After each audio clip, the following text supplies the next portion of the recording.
Hi, this is Paul. Summer's here in Sacramento, so it's hot outside. I was going to make a short video, but the more I worked on the PowerPoint, the longer it got. And this is sort of in preparation. Turn my lights on.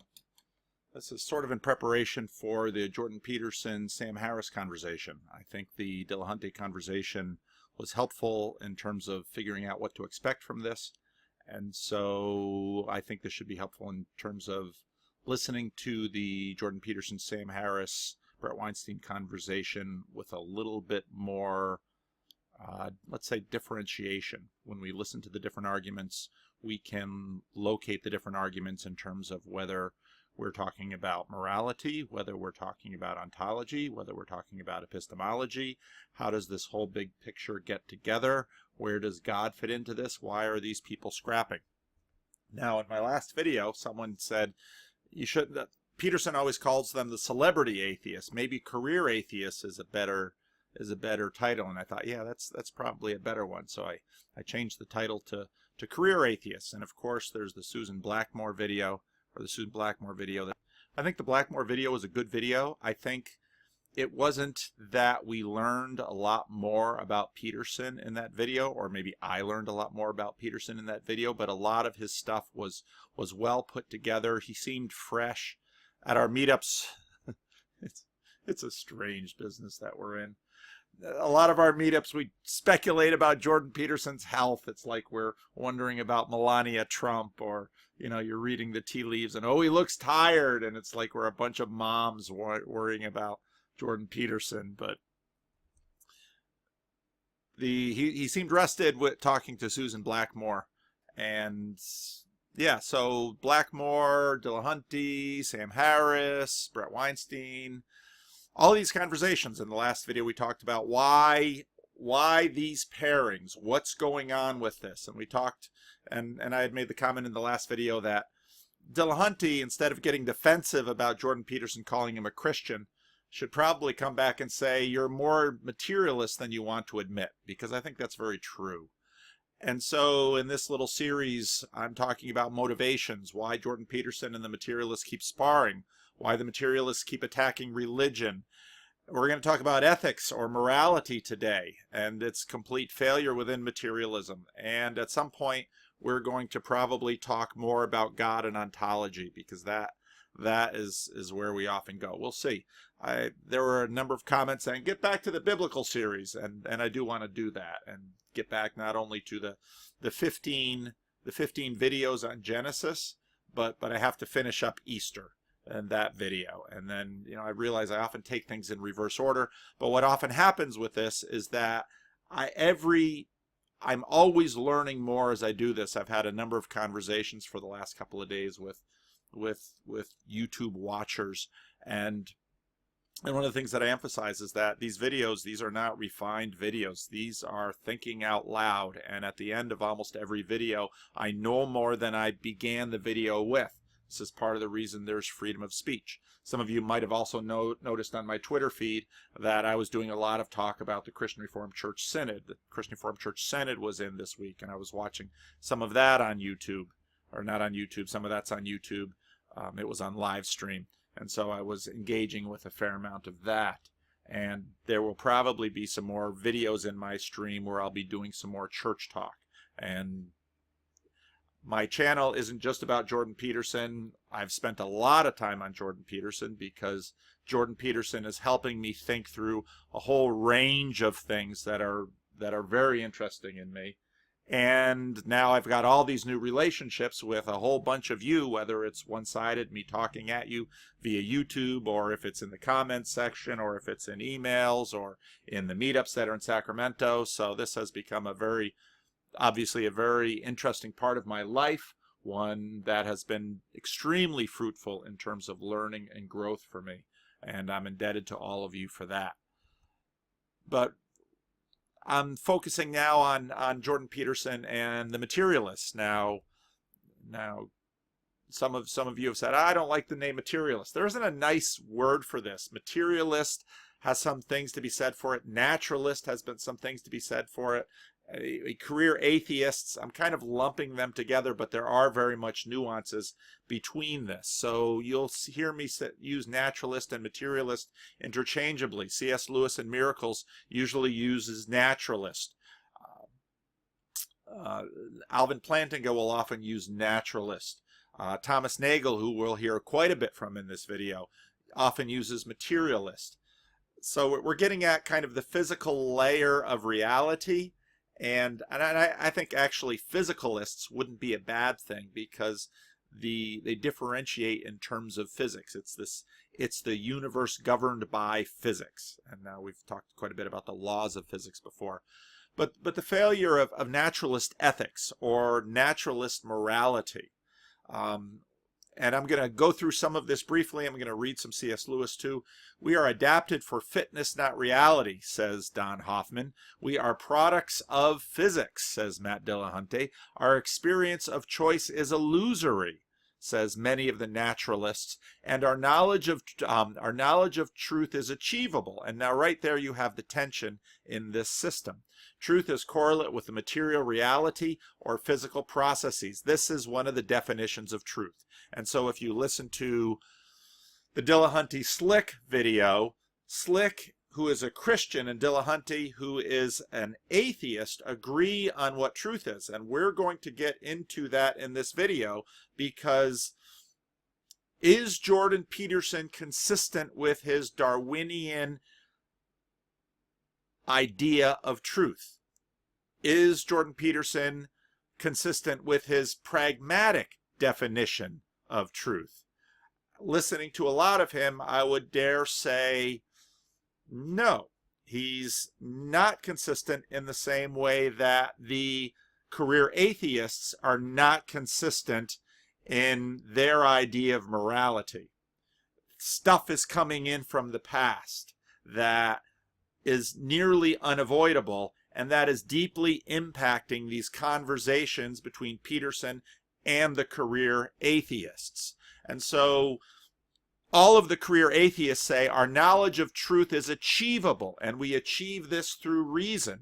C.S. Lewis would agree, but C.S. Lewis would assert that to a certain degree, reason is not so much tied to the bottom, but reason is tied to the top and God. And when we are using reason, we are using something that is, now it's hard to put words into C.S. Lewis's mouth, but we might call it, to a degree, a gift of the supernatural to us. Now, obviously, the career atheist would sharply disagree with that.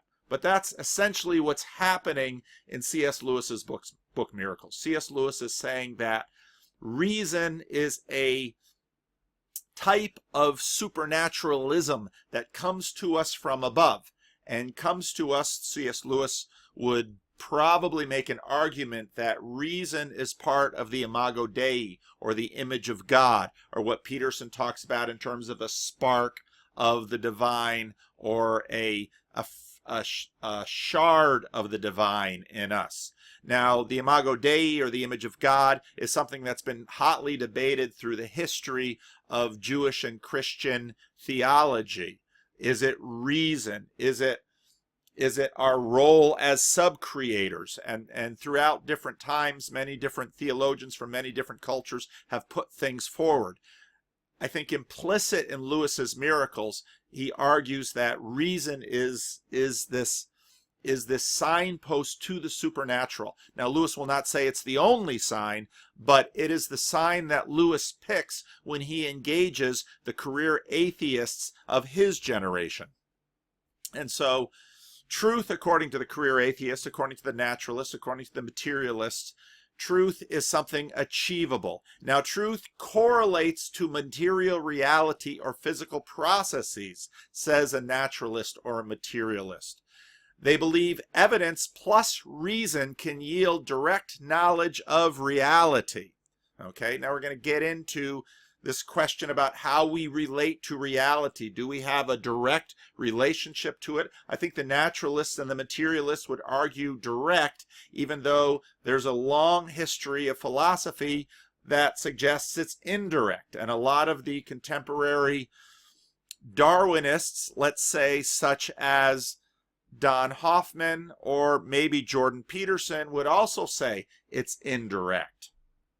So that's where Don Hoffman says we have hacks and tricks, and his evidence is this jewel beetle from Australia that nearly went extinct because it kept confusing beer bottles for females. And jewel beetles mating with beer bottles do not help jewel beetles get along. And this adds to his argument that Darwinian fitness is what we are evolved to know, not reality. And his assertion that in the ways that he has asserted, he has reduced Darwinian evolution down to mathematical formulas. He says it is only fitness. And again, you can go past into the back in the past videos and where we've talked quite a bit more about Don Hoffman. So we are adapted for fitness, not reality. And what that does is tends to cut the legs out from under the assumption that, well, maybe there's a lot of confusion that gets passed down, but there's enough truth that we know via Darwin that we can have truth. And so I think in some sense the naturalist or materialist, that amount of truth has been getting skinnier and skinnier and skinnier and skinnier. And now in a sense, Don Hoffman wants to cut it off and say, nope, we all deal with tricks and hacks to actually interact with this strange material world that physics has told us is more basic. And this isn't unreasonable to think about. I am sitting in this room right now, and there are a myriad of things going on around me. There are spectrums of light that we know via science that I cannot see with my eyes. There are ranges of hearing that we know from science that I cannot hear with my ears. Even a dog whistle demonstrates that. There is electromagnetic radiation all through this room. Right now, this computer is working wirelessly, and so it is communicating with the internet over the air, and I could be a magician and just pass a hula hoop around this computer and say, look, no wires, and I'm still connected with the internet. So it is not hard for us to believe that there are layers of reality that we cannot access in terms of the senses, that the natural senses that we have as human beings. And there are layers, some of those layers we know about via other animals that are connected on with those layers. And then there are layers that we are creating and participating in that we have discovered through technology. And then there's always the question, might there not be additional layers that we have no technology to engage with? And in a sense, the Jungians would say, well, there's the collective unconscious. And so when Jung predicts the report in the bookshelf that freaks Freud out, you can read about this in Jung's autobiography, Jung would say, well, there's the collective unconsciousness manifesting itself in our reality. And there's a variety of stories like that from Jung's autobiography. There's the broken knife and the broken, I think it's a broken table. And so that asks the question, well, we are engaging with a reality. There is a reality independent from us, but our experience of it is not exactly what we experience, what we naively imagine it to be. And when we later on, when we get to the heretic again and Thomas Nagel, the materialists agree with that. They call this what do they call it? The manifest image that we have around us, and that's what we're engaging with. So, there's not necessarily a big division between Hoffman and the career atheists, and I haven't done much research into Hoffman's background. I was talking to a pastor friend of mine, and he said he had found a video of Hoffman talking to his father. Now, if any of you out there in the comment section find that video, post it in the comment section, because I'd love to see it. Because according to this pastor, and this pastor might not be wrong, and Nick, if you're listening to me, post the video in the comment section. That's my friend Nick Bleister. He's the pastor of the Fairfield Christian Reformed Church. Shout out for Nick. But Nick said that he thought he remembered a video of Don Hoffman talking to his father, who was an evangelical Christian. And so I don't think Don Hoffman is a Christian, but Hoffman, I assume, is an atheist, materialist, because many scientists are, not almost all scientists are, many scientists are Christian, and we're going to hear from some of them actually in this video. But one of the things that we're going to have to deal with is, in this video, in terms of Jordan Peterson talking to the Career Atheists, is to what degree is Peterson's materialism also a factor, and that gives rise to the comeback that Dillahunty or Sam Harris could use. You know, you're more of a materialist than you care to admit, even if the Career Atheists are way more Christian than they care to admit. So we are adapted for fitness, not reality. This makes for two huge problems when it comes to ethics or morality. They assert that the ethics morality is based on a reality plus rationality. Part of the difficulty of the materialists is that so much of what they focus on is the material layer, and their argument is that the entire universe as we know it, our relationships, including the mind, is a product of the physical material universe. Now, that is in many ways what is at the core of the argument. And again, we're going to get to Thomas Nagel at the end of it. Because that assertion is an assertion. It is not a provable assertion. In fact, we're going to listen to a little bit from a chemist who's going to throw a lot of doubt, hold on here, boys and girls, a whole lot of doubt on the story of life developing from non-life chemicals. And so we're going to get into that a little bit. I'm not an expert in that, so we're going to listen to some other people. And some of you are going to, freak out a little bit when we come to that. But if we're going to be open in our conversations, let's be open to a lot of different sides. That is, in fact, the definition of openness. And of course, you can reject it or agree, which is exactly what you do in the comments section. So the failure of naturalist ethics, or the failure of naturalist morality in theory, not necessarily morality in practice, is that they assert ethics or morals are based on reality plus rationality, and they betray their assertion that choice is illusory. Even if their theories were true, it is pointless because none of us do or should live life that way. Now, if you get into the Susan Blackmore conversation with Jordan Peterson, Unbelievable has the main video that's on YouTube, but then if you sign up, they're pretty tricky. They're much better than I am. My daughter's saying, you should do more with Patreon. Maybe I will. I don't know. But Unbelievable has another video, or has more videos that they're releasing from the conversation, where Susan Blackmore is basically denying free will and deny that her actions imply it. And when she goes there, Peterson just has a big old smile on his face, because he might as well say gotcha, because there's just no way to pull this off. So Susan says, I understand my husband and am more compassionate when I see the sources of his struggle, in a sense, in his constructedness. That's not a direct quote, but that's essentially what she says. She says, I am a better wife because I understand my husband because of all the things in his past. Now, I agree with this. I understand my wife because of the history of her past, and hopefully she understands me because of our long history together. We've been married 30 years this summer. And so, of course, there's to believe in, I don't like the word free will, but I'm going to use it. To believe in free will, to believe in real agency, which is what I'd rather say, is not to deny the constructed nature of our reality. It is constructed. There's no question about that. The question is it merely constructed in all of the ways we can drive it down to the physical layer? And in fact, is that driving down transparent to us, or even potentially transparent to us? Jordan Peterson says, why don't you demand of your husband or your daughter something better for them? Don't you?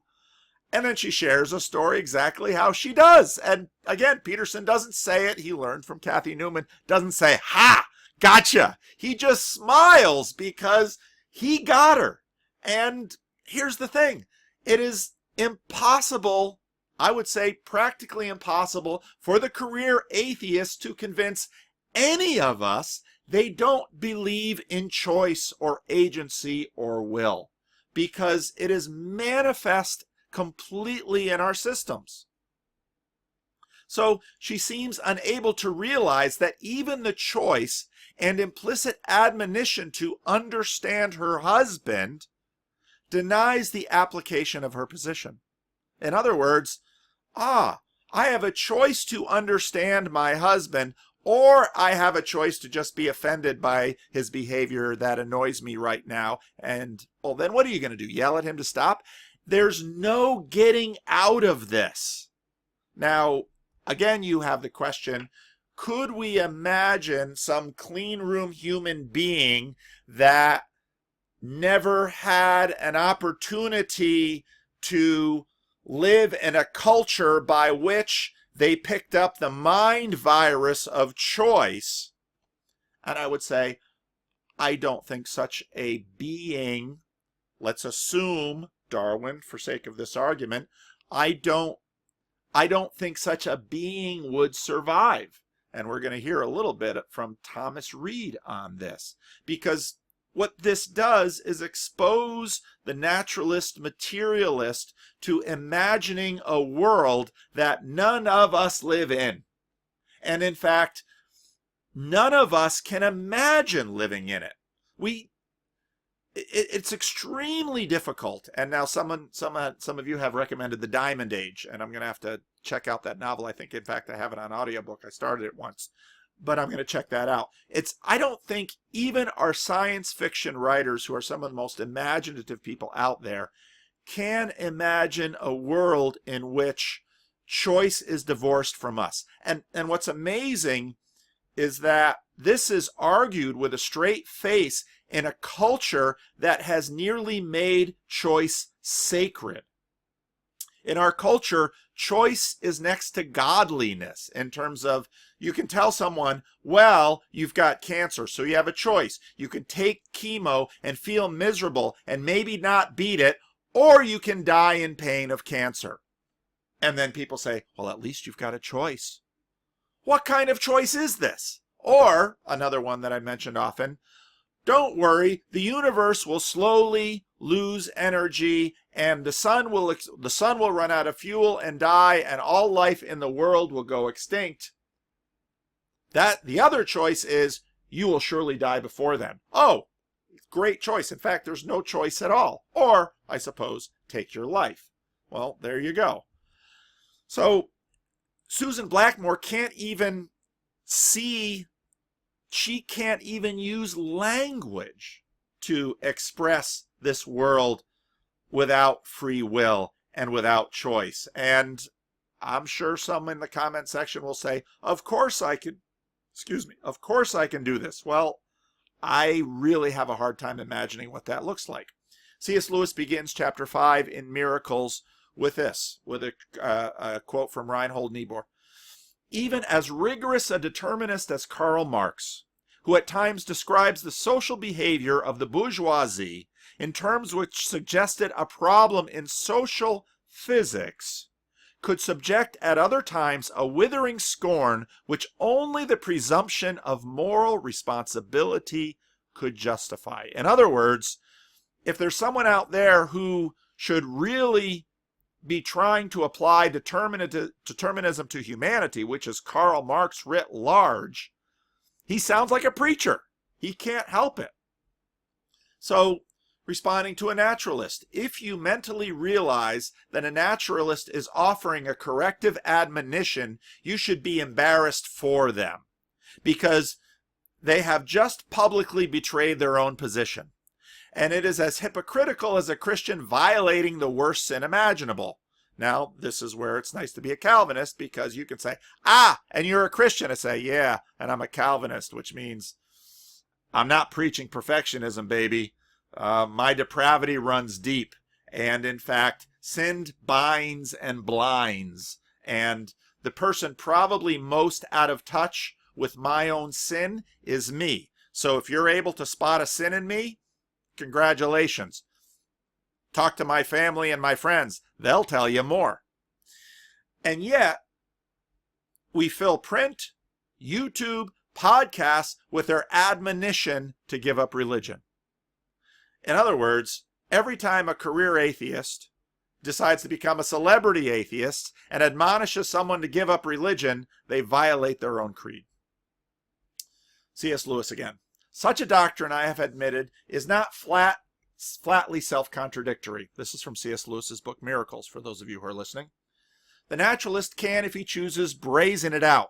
He can say, yes, I quite agree that there is no such thing as wrong and right. I admit that no moral judgment can be true or correct, and consequently that no one system of morality can be better or worse than any other. Now, the career atheists are not saying that. They are all advocating for one such system of morality or another. In fact, a big part of their admonitions to abandon Christianity is for the sake of morality. So every time you hear a naturalist admonish a Christian to give it up for the sake of morality, you simply have to ask, what are you doing?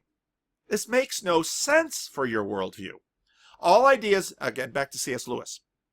I hope those of you listening can distinguish between my voice and when I'm reading C.S. Lewis. Those of you who are watching on YouTube can see it in print. All ideas of good and evil are hallucinations, shadows cast on the outer world by the impulses which we have been conditioned to feel. And you can hear Dillahunty say this to Jordan Peterson. Why do I value life? Because my ancestors valued lives and survived. Why, as someone who has a large degree of Dutch DNA in my body, can I drink milk? Well, because I inherited that from my ancestors. It's the same business. Why do I go bald and go gray young? I inherited that from my ancestors. It's the same business. Morality, hair color, lactose tolerance or intolerance, it's all the same, baby. Indeed, many naturalists are delighted to say this, back to C.S. Lewis. But then they must stick to it. And fortunately, though inconsistently, most real naturalists do not. A moment after they have admitted that good and evil are illusions, you will find them exhorting us to work for posterity, to educate, to revolutionize, to liquidate, live and die for the good of the human race. And you will hear today's career atheists do this too. A naturalist like Mr. H.G. Wells spent a long time doing so with passionate eloquence and zeal. But surely this is very odd. Just as all the books about spiral nebulae, atoms, and cavemen would really have led you to suppose that the naturalists claimed to have been able to know something, so all the books in which naturalists tell us that we ought to do would really make you believe that they thought some ideas are good, their own, for example, to be somehow preferable to others. For they write with indignation like men proclaiming what is good in itself and denouncing what is evil in itself, and not at all like men recording that they personally like mild beer, but some of them prefer bitter. Yet if the aughts of Mr. Wells and, say, Franco, that's the dictator of Spain in the middle of the century, yet if the aughts of Mr. Wells and, say, Franco are both equally the impulses which nature has conditioned each to have, and both tell us nothing about any objective right or wrong, whence is all the fervor? So, what are the impulses of Donald Trump versus the impulses of Sam Harris? Obviously, that's me and that's C.S. Lewis. Do they remember while they are writing thus that when they tell us we ought to make a better world, the words ought and better must, on their own showing, refer to an irrationally conditioned impulse which cannot be true or false any more than a vomit or a yawn? My idea is that sometimes they do forget, and that is their glory. Holding a philosophy which excludes humanity, they yet remain human. At the sight of injustice, they throw all their naturalism to the winds and speak like men and like men of genius. They know far better than they think they know. But at other times, I suspect, they are trusting in a supposed way of escape from their difficulties. It works, or seems to work, like this. They say to themselves, ah yes, morality, or bourgeois morality, or conventional morality, or traditional morality, or such addition. Morality is an illusion, just like choice. But we have found out what modes of behavior will in fact preserve the human race alive. That is the behavior we are pressing you to adopt. Pray don't mistake us for moralists. We are under an entirely new management. Just as if this would help. It would help only if we grant, firstly, that life is better than death. You can hear echoes of Peterson and Dillahunty in that line. And secondly, that we ought to care for the lives of our descendants as much as, or more than, our own. Why would we want to do that? Why that idea? In fact, well, let me finish reading Lewis and we'll go back to that idea. And both these are moral judgments which have, like all others, been explained away by naturalism. Ought we to care for the lives of our descendants? Well, we might say, well, only those who cared for the lives of their descendants procreated. Well, now, if you say that caring for the lives of your descendants, by virtue of it being useful for passing on genetic material, we would, by that definition, have to say passing on that gene to others is good. And then we would also have to say all those people who are not desiring to engage in the kind of practice that passes their genetic material down to the future, and that would be, well, you can fill in the gaps there. All those people would therefore be bad, but atheists don't say that. They don't say anything about birth control. In fact, the career atheists, I would imagine, are quite uniformly pro-choice for abortion. That position makes no sense if their belief of good is something which is defined by passing your genes on to future generations. Well, he said, well, but reason. We have too many people around, and so you can see very quickly that this definition of good and bad really breaks down pretty quickly, because you really don't have good and bad. Of course, back to C.S. Lewis, having been conditioned by nature in a certain way, we do feel thus about life and about posterity. But the naturalists have cured us of mistaking these feelings for insights into what we once called real value. Now that I know that my impulse to serve posterity is just the same kind of thing as my fondness for cheese, now that its transcendental pretensions have been exposed for a sham, do you think I shall pay much attention to it? When it happens to be strong, and it has grown considerably weaker since you explained to me its real nature, I suppose I shall obey it. When it is weak, I shall put my money into cheese. There can be no reason for trying to whip up and encourage one impulse rather than the other. Not now that I know what they both are. The naturalist must not destroy all my reverence for conscience on Monday and then expect me to still venerate it on Tuesday. And that, of course, is the writing of C.S. Lewis. And his point is, well, you've just told us that we don't have choice, that we're running through a program, and without choice, without any real choice, and you'll often hear the career atheists make this knock against Christianity, especially Calvinism, and maybe sometime I'll talk about Calvin. I've talked a little bit about Calvin. Anyway, Calvinism, never mind. If there's no choice, there's no moral responsibility. So if there's no moral responsibility, we might as well stop talking about it. And if there's no moral responsibility, why are we admonishing anybody on anything? If there are true naturalists out there, and perhaps there are, we are not hearing from them, and that is absolutely reasonable, because the true moral naturalist would admonish nothing to anyone because it's not worth their energy, and they would be wasting their time in the same way that religious people pray or go to church. So perhaps if you're a naturalist, all the silent naturalists out there are going to be the ones who inherit the earth, and all the noisy career atheists out there are in fact a Darwinian dead end, because they are not actually playing out their program. Now we're going to have to, of course, remember Brett Weinstein, who says, no, we have to transcend our programs. But then you have to ask the question, upon what basis might we transcend our program? C.S. Lewis might say, well, there might be reason, and now you're going to have to account for that. And good luck with that. So, naturalist moral realism is, in my opinion, thoroughly discredited, and it's been discredited for 100 years. Now, career atheists should understand something being discredited and still surviving, because that, of course, is their claim about religion.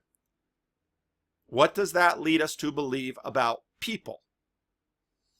People maintain ideas in community. Here's a bigger question. Do people maintain ideas in community for reasons? Do people maintain wrong ideas in communities for good reasons? Now we're back into the metaphorical type truth conversation. You're more of a Christian than you wish to admit. Well, you're more of a materialist than you wish to admit. So again, in all of these conversations, what we can expect to hear from Jordan Peterson and Sam Harris is Jordan Peterson basically again and again and again leveling at the atheists. You don't live this way. You can't live this way. In Jordan Peterson's terminology, although I haven't heard him use this, they would be just as much liars as pastors. But now we got to talk about naturalism and truth. Now we have to talk about what Sam Harris and Dillahunty could come back to Peterson with. The naturalist ethics problem is an embarrassment, and it's the easiest thing to point out. And this is Jordan Peterson's big card against them, and he will play it again and again and again. And it's implicit in Jordan Peterson's first part of his Easter talk, where he says, these are Newtonians who see the world as a space for objects. And via Heidegger and being, he would advise that a bigger reality, one which can in fact embed how we actually live, and therefore it's a better or more apt reality, it takes in more of the evidence, would be that the world is a forum for action, better than a space for objects. And again, his argument for that is basically, so if I have a story that account for my pen and my book, that's a story, then what can only account for the pen? But if I can have a story that can account for my pen, my book, and me making videos to talk about Jordan Peterson, that story is probably more real. It encompasses more facts. And the problem with the career atheists is that they tell a story that makes sense of the pen and the book, but they're really weak at telling a story that accounts for YouTube and Rationality Rules or Matt Dillahunty or Sam Harris. Their story can't account for themselves very well, and it can't account for their action in the world. They are objects in space, which they are, but they are not actors in a world, and their story leaves huge parts of it out. And so when Jordan Peterson tags Susan Blackmore on that, he's basically saying, your story can't account for your behavior. You should give it up. Okay, but the naturalist truth problem is less embarrassing or exposing in practice. This is why a lot of naturalists, including the debunking of Rationality Rules, wants to attack Jordan Peterson on truth. This is why Jordan Peterson and Sam Harris bogged down on truth. This is why we are going to have to see if Jordan Peterson and Sam Harris can get beyond truth. So here's the thing. If Sam Harris can't see Jordan Peterson adding himself and saying my world accounts for all three of these things better. Now for those of you listening, I'm doing funny things into the video. You missed it. We're at something like minute 40. Gosh, this is going to be long. Sam Harris might be able to come back and say, yeah, but there's something about truth that you aren't owning. Because there's a great deal of objects in space that you treat like I do. We're going to have to talk about that. Oops. Naturalism and truth. While no one can live like a naturalist when it comes to morality, almost everyone lives like a naturalist when it comes to truth. This is why their posture on truth is so persuasive and productive. This is why Jordan Peterson, who I think is simultaneously using pragmatism truth, and let's differentiate that from Darwinist truth. A lot of people would say, yeah, but you're still using a lot of materialist truth too. This is, and Don Hoffman's assertion, not knowing reality is as difficult to live as the naturalist denial of real agency. In other words, Don Hoffman seems to have some impressive arguments, but as Don Hoffman will also suggest, he's having trouble living out what he's telling us is the truth about the world too. Physicists have the same problem. Now, let's look a little bit again at the lineage of modern philosophy. We've got Descartes. I think, therefore I am. And we go all the way to Husserl, who in a sense goes all the way back to Descartes. But Descartes would say, I think, therefore I am. And before the last 500 years, where Charles Taylor says, belief in God is no longer axiomatic, René Descartes can say, I believe, therefore I am. I know I exist. And of course God exists. We all know that. God wouldn't let me be deluded by that demon that fools me. How can I be sure? God. Well, by the end of the 19th century, Husserl can't say God anymore. And so contemporary naturalist dilemma, my perception is constructed by my brain. We all know deluded people are are certain of their delusions as we are of reality. How can I be sure? And so now we're getting into the mind-matter problem. And in a sense, Descartes didn't deal so much with it because he had God. Now we're beginning to see the division we're going to see from theists who are making these arguments against celebrity career atheists making these arguments. Theists, in a sense, still have God to have their back. Atheists won't accept that argument. Well, here we have another one of these impasses. They're not going to get beyond this. And in fact, neither will Thomas Nagel. I'm not going to play any of this video, but one of my favorite YouTube channels lately has been Philosophy Overdose. I don't know who makes it, but good on you. What they do is they pull up a lot of videos. Some of these seem to be from TV, from university lectures, all about philosophy, and there's some really awesome stuff on that channel. One thing that if you want to get up to speed on phenomenology, Heidegger, existentialism, is check out this video. There's this guy on the right who's got the big glasses, and he usually has a guest on the left side of the couch, and they have wonderful conversations, and the explanations about philosophy are lucid and brief and to the point, and I really love those videos. They look like they used to be on some TV channel, probably in the UK. The UK seems to have better TV than we have here, you know, going all the way back to Monty Python's Flying Circus. But this expert in phenomenology talks about Heidegger and his at-handness, and he makes the point that when I hold the pen and I'm writing, my mind forgets the pen. And there's this at-handness in Heidegger, and this experience of being. And so watch the video. I'm not going to go through that, but there's a lot of stuff that's germane to this conversation. And so Heidegger basically says, you know, these philosophers, they forget what it means to live out here in the real world. And we're going to hear someone that said that a couple hundred years before Heidegger. See, now, the conventional wisdom definition of truth, which I think is so deep, which is not as deeply built into choice as we experience, because I would dare bet we acted out. Oh boy. Who wins the foot race? Choice or truth?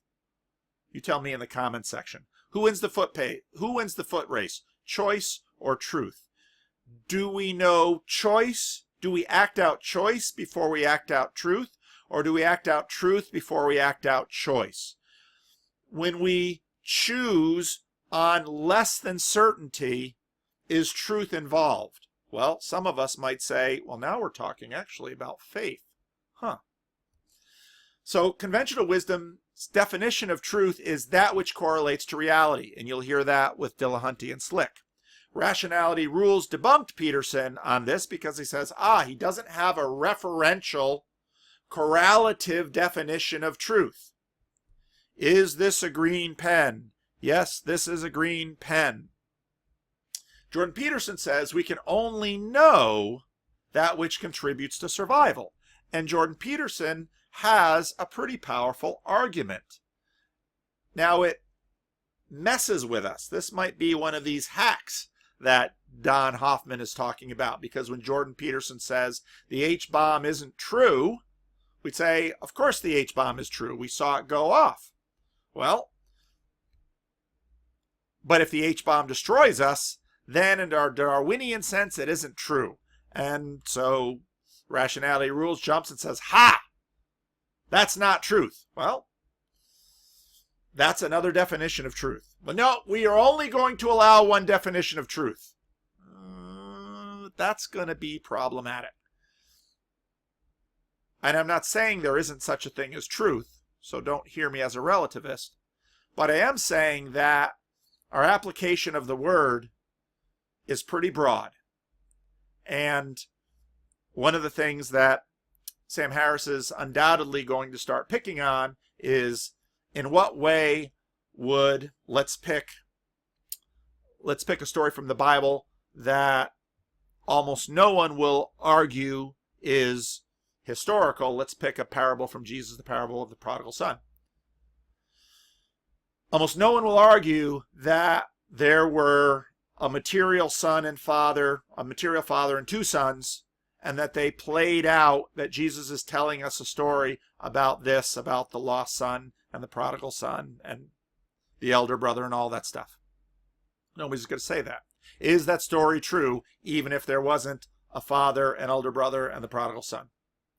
Is there truth in that story? See, right away, when I say it that way, is there truth, or are there truths, or so on and so forth? Already we're into the mix of how we use this word truth. If there were a man and his sons, would that make that story more true? Boy, that's a really interesting question. And that kind of gets into the question of the resurrection. Is the story less true if Jesus' bones are moldering in some ossuary somewhere in some cave buried around Jerusalem today? Is that story less true? See, I have argued and will continue to argue that the greatest truths are true on every level. They are the truths that, let's not use hierarchy. I would say those are the truths that colonize other truths. And this, again, I'm getting into C.S. Lewis's Miracles, because the reason C.S. Lewis says rationality and reason have a supernaturalist quality to them is because reason colonizes nature. We have employed all the things of nature that go into this pen. Let's pick up something that's way more complicated. We have colonized nature to the degree that we can write a book. That is an extreme level of colonization of nature. And as many people have said, well, if you have enough monkeys with enough typewriters, you can get to Shakespeare. I don't think you can do it in 16 billion years. Okay?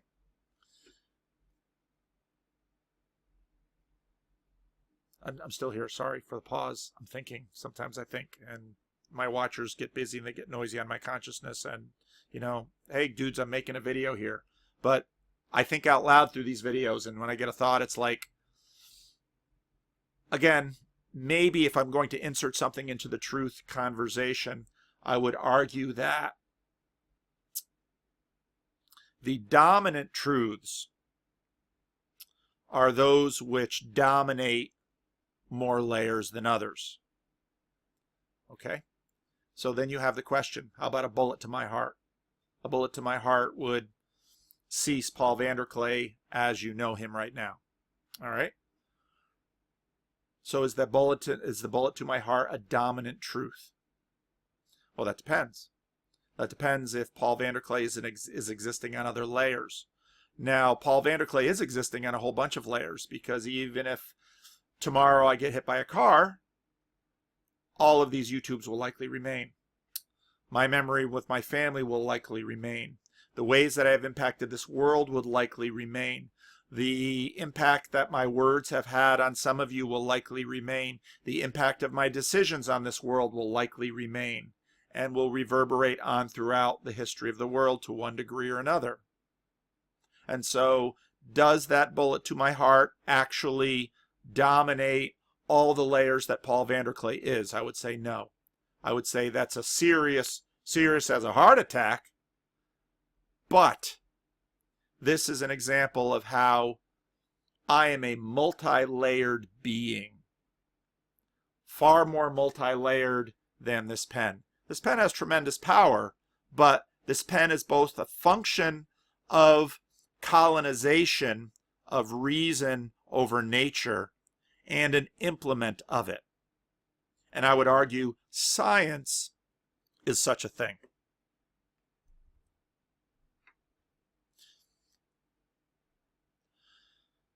So Jordan Peterson on knowing, it concedes to Descartes and Husserl. I can't doubt my own being. I can only know that which enables being, and add to that Heidegger's being, which we talked about in a couple videos ago. There is, of course, an implicit materialism in Darwin here, okay? And so, as we've seen, so someone asked me to debunk a Rationality Rules video that Western civilization is the product of Christianity. I have a hard time taking that assertion seriously. Now, Western civilization is not, Christianity is not the only contributor to Western civilization. I don't think we would have Western civilization without Christianity, period. I just can't see it. But we are living nested within history. That's part of our constructedness. And anyone whose worldview is replete with constructedness, as a materialist's worldview has to be, I don't understand how you can just begin selectively removing elements of that constructedness. Okay? So let's again assume Darwinian evolution. There is genetic constructedness in me way, way, way, way down. There is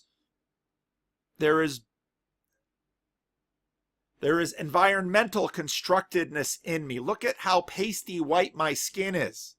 My ancestors did not live, well, I have some ancestors that were in Africa, but over the last how many thousand years they weren't in Africa, because look at how pasty this skin is.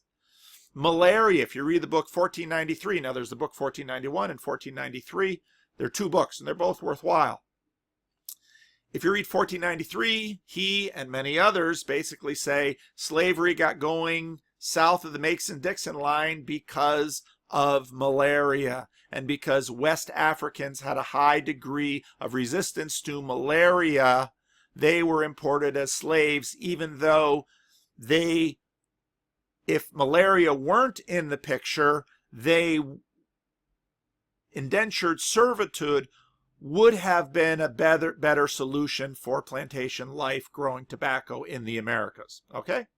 So what Charles Mann basically presents, he's a journalist, not a historian, he basically presents the argument that what is responsible for slavery in America to be tied to dark skin pigmentation? One motivation may be racism, certainly is part of the picture, but another reason is malaria. And that's why there's almost always multiple factors. Now, with this constructedness, you can't start pulling blocks out like a giant game of Jenga. And if you pull Christianity out of the history of the West, you don't have the West. Now, you can argue whether it's good or bad, but again, now if you're a materialist, you're back with your problem with argumentation, but of course that doesn't stop you, and that's a good thing. Because the fact that we can argue productively means we share tons of Christian, as it were, DNA in our shared ethical systems. And that's a good thing. So in the same way, Darwin has a ton of materialism built into him already. These adapted creatures are genetic and physical. Now, go back to the Metaphysical Club, a book that Peterson recommends again and again. On the Origin of the Species was published on November 24, 1859. The word evolution barely appeared in it.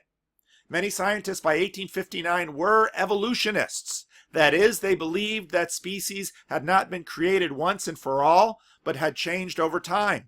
And many of these evolutionists were theists too. The French naturalist Jean-Baptiste Lamarck had advanced his theory of progressive adaptation in his zoological philosophy in 1809.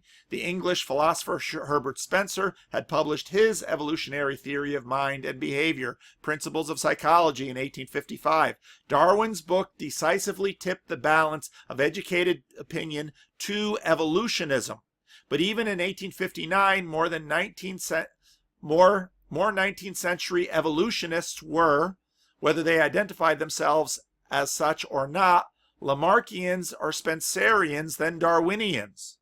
The purpose of On the Origin of Species was not to introduce the concept of evolution. It was to debunk the concept of supernatural intelligence, the idea that the universe was the result of an idea. Remember where we're going, mind and matter. If you're a materialist, you say mind is a function of matter, dependent upon matter, derivative of matter, produced by matter. And if we look at history as a long story, created by matter. There was no intent involved. It just happened. It was random, accidental, a function of much time, much space. This is, of course, where the rare earth or where the fine-tuning argument really attacks this issue and the question about, did someone design us? Are we made for something? Can you have meaning without story? Can you have story without mind? And in fact, the entire debate behind language when we use random, perhaps the best definition of the word random, well, I'm going to have to look this up in Tyler's book. Perhaps the best definition of the word random is without story or intention. Okay? Also, random means too complicated for us to track or control. Now think about that word random. We've bumped into it before. We'll probably keep bumping into it. More from the Metaphysical Club. For belief that species evolve is not incompatible with a belief of design. This is why I'm not an audiobook reader. For belief that species evolve is not incompatible with a belief in divine creation. Big question, but that's what the book says, so I'm reading it. Or with a belief in intelligent design. Progressive adaptation might simply be the mechanism God has selected to realize his intentions, and many Christians believe this. What was radical about On the Origin of Species was not its evolutionism, but its materialism. Darwin wanted to establish something even his most loyal disciples were reluctant to admit. Why? Because of social pressures. We're going to get to social pressures in a little bit again.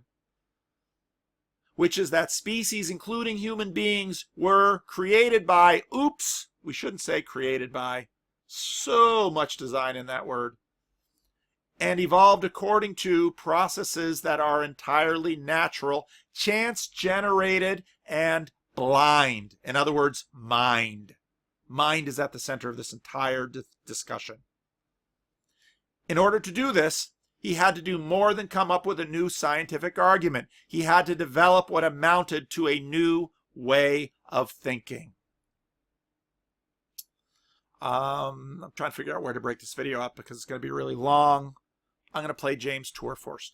I've got to stop saying I never know quite. So you know who sent this to me. And if you want me to mention your name in videos, I will. And if you don't want me to mention names in videos, I won't. But I've been having an extended and a very fruitful email conversation with someone. And he keeps sending me really good stuff. Stuff I never would have found. And one of these people are James Tour. And if you look at James Tour's scientific credentials, they are spectacular.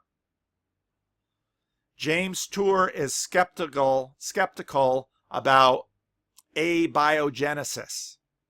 And he has a very long and involved video about that. And at the beginning of the video, he says, basically, he makes no apology for how scientific this video is. And basically what it is a very smart scientist telling us how, in some ways, the emperor has no clothes when it comes to our understanding of the chemical and biological origins of life. I am not a scientist. The last biology and chemistry classes I had at Eastern Christian High School in North Haledon, New Jersey. Not exactly hotbed of cutting-edge science. Let's listen to James Tour because he knows something that I don't. And maybe something that you don't. And those of you who know this stuff, chime in the comments. All right.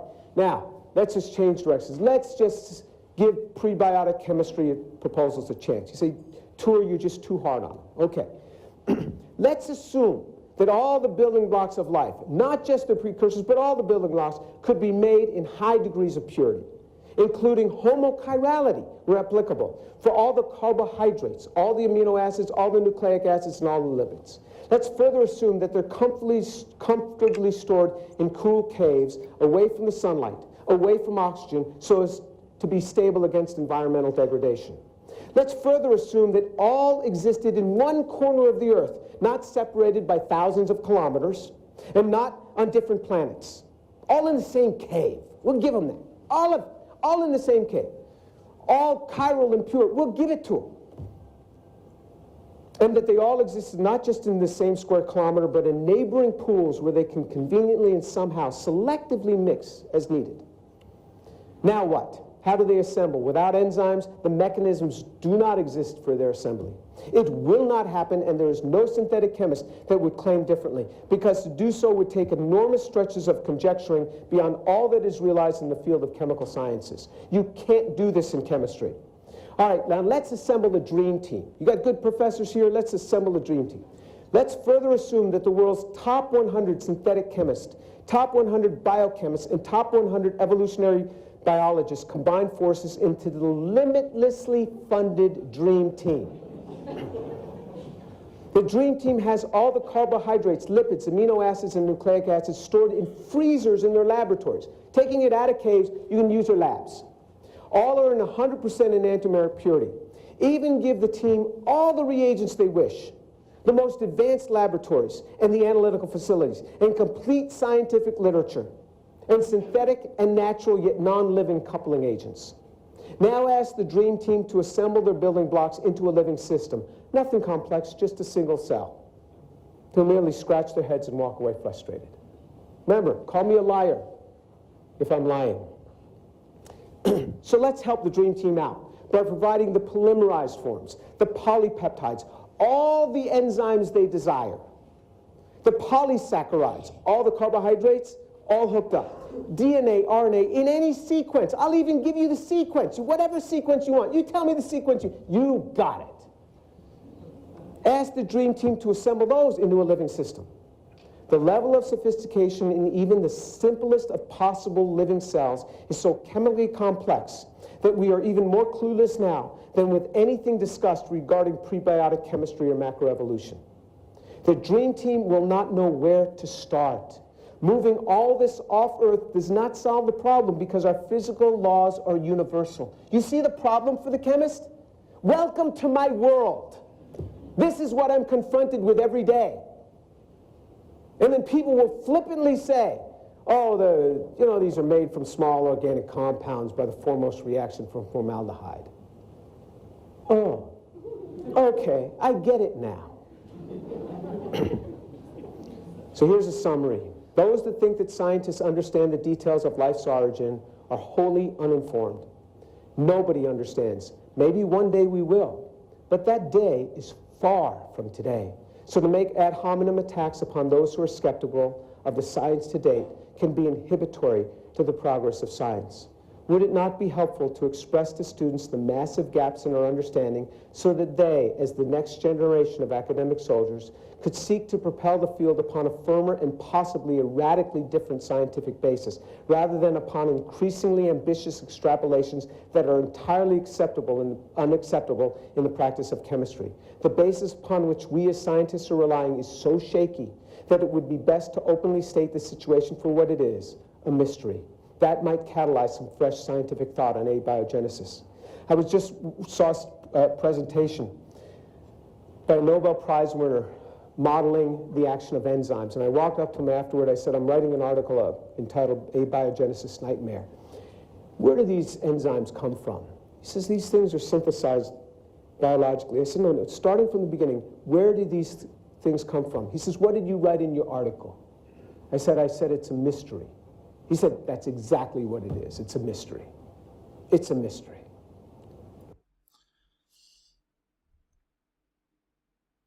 It's a mystery. Well, I think it might be a little bit more. Let me see.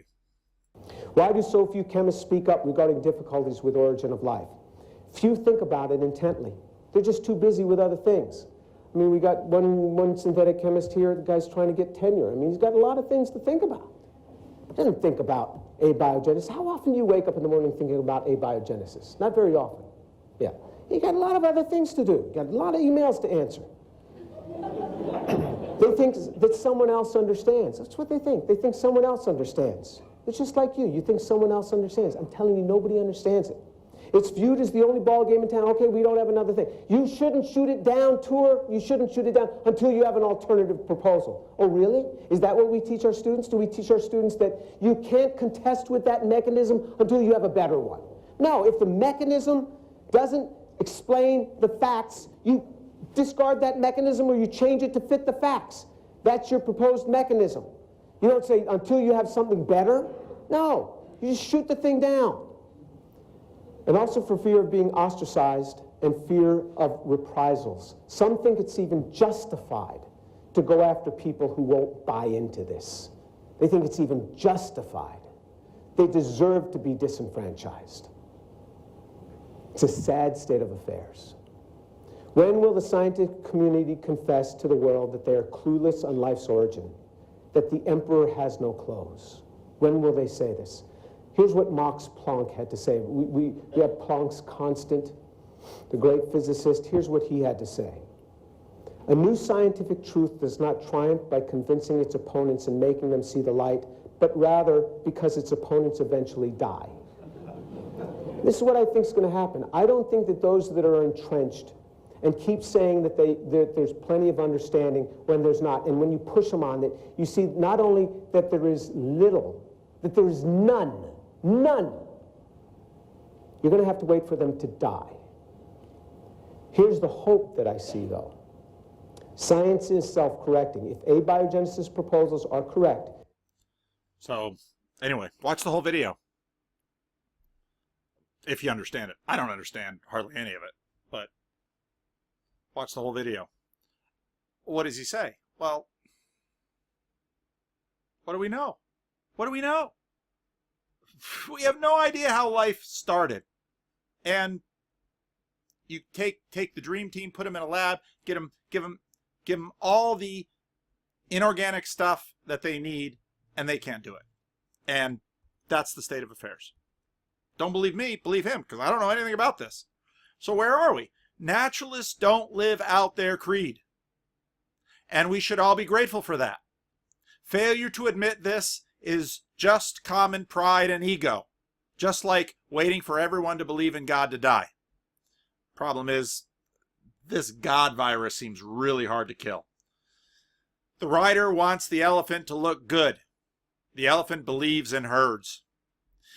The imagined scientific account of abiogenesis is a fiction maintained by the dynamics of community pride.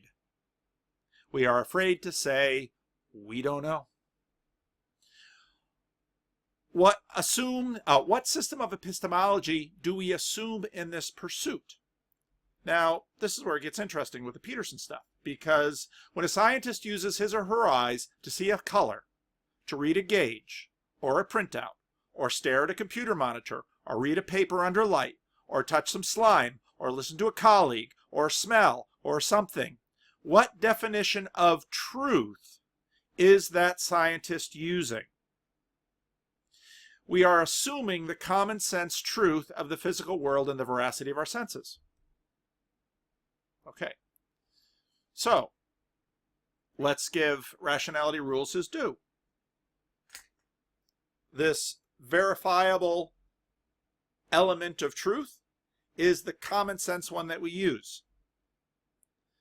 If I put $100 in a drawer, in an envelope, and I put it in a desk drawer, and I come back a day later and I open it up and there are not $100 in there, I assume someone did something because I assume this common sense view of the material world. Now, we're going to have to come to terms with this because we've already talked a great deal about the fact that the material world seems stranger than this common sense. But now a pragmatist might come back and say, but our common sense use is good enough. For example, Newtonian mechanics. Newtonian mechanics break down in very large and very small applications. But Newtonian mechanics is good enough. This is where the pragmatists come in, okay? But which definition of truth are we using? See, this is where, in a sense, Peterson is using multiple definitions of truth, and it might be cumbersome, but in conversations with the materialist, it might be helpful to note when they're all using which definition of truth. Part of the difficulty is, part of the argument is the materialists keep saying there's only one kind of truth. And everybody else kind of says, well, I don't know if that's true. That doesn't seem true at all. Jordan Peterson unknowing. We can't know if the H-bomb is true. Career atheists freak out. This violates their referential definition of true. And they say this is the only kind of true there is. Okay? That's part of the problem here. It illustrates Peterson's Darwinian epistemology. That which is true contributes to reality. So this is going to be something that Peterson and Sam Harris may not be able to get beyond in their conversation.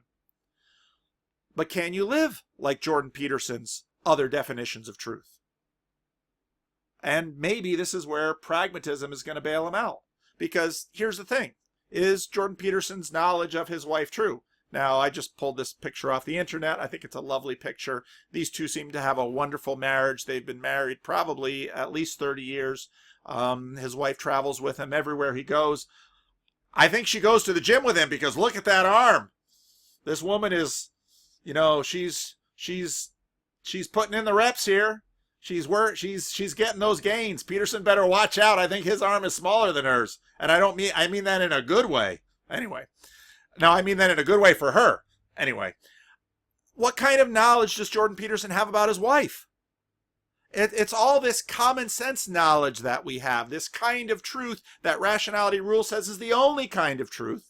And we would say this is a valid kind of truth. This is our working kind of truth. This is our common sense definition of truth. And Jordan Peterson needs that common sense definition of truth to navigate his world, as do all of the scientists. And so now we kind of have this double bind. Naturalists can't live every day in their moral worldview. There's no ethics or morality without choice.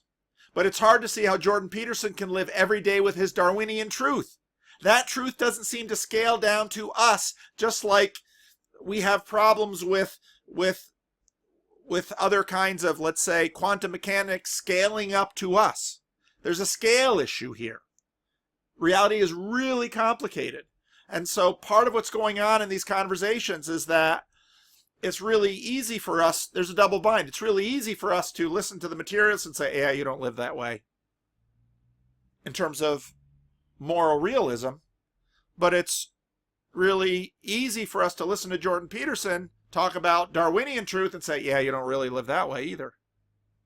So who to believe? And our watchers, I think, are listening on all these levels. Well, why? Again, philosophy overview. Found some really cool lectures by this guy out of Oxford.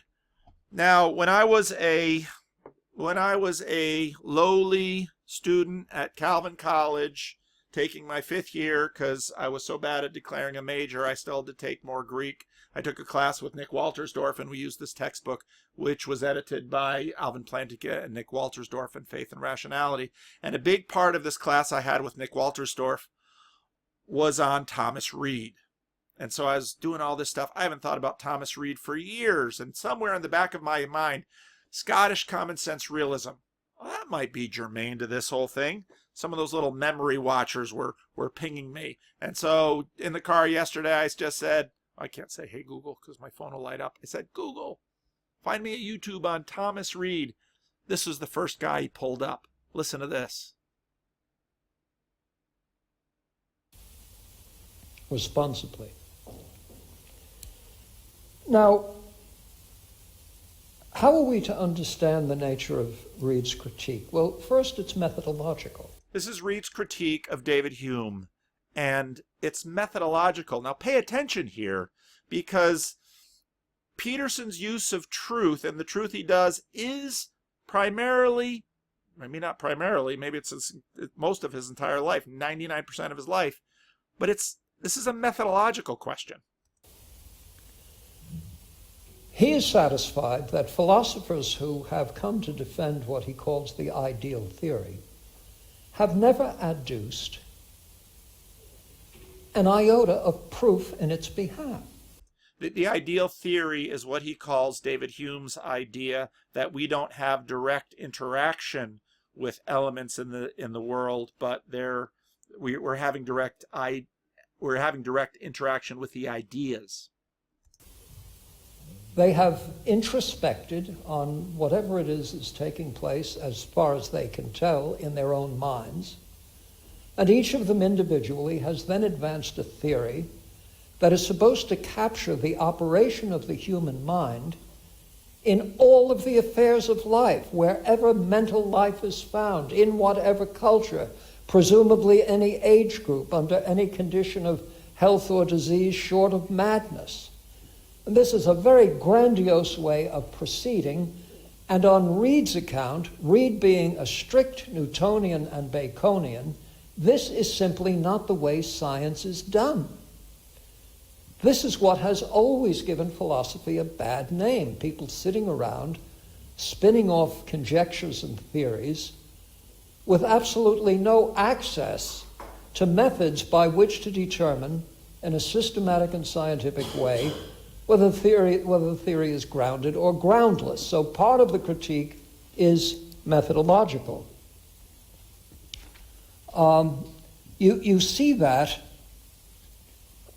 very early in Chapter 6, the focus of your reading should be on Chapter 6 of the Inquiry, the chapter on seeing. He says, if we pay proper attention to how our mind operates in our use of this faculty, we shall become aware that the visible appearance of objects is something we hardly ever notice. That is, if you were setting out to test the ideal theory, remember the ideal theory is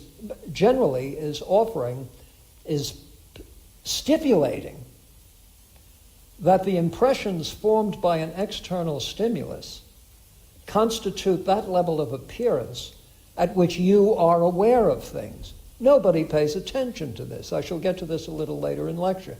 For example, would you look up here right now? You see this, don't you? But the minute I do this, the pattern of visual stimulation is profoundly altered. And if I do this, it is incredibly altered. And in fact, with every breath I take and every breath you take, the distance between us changes, and the projection on the retina changes.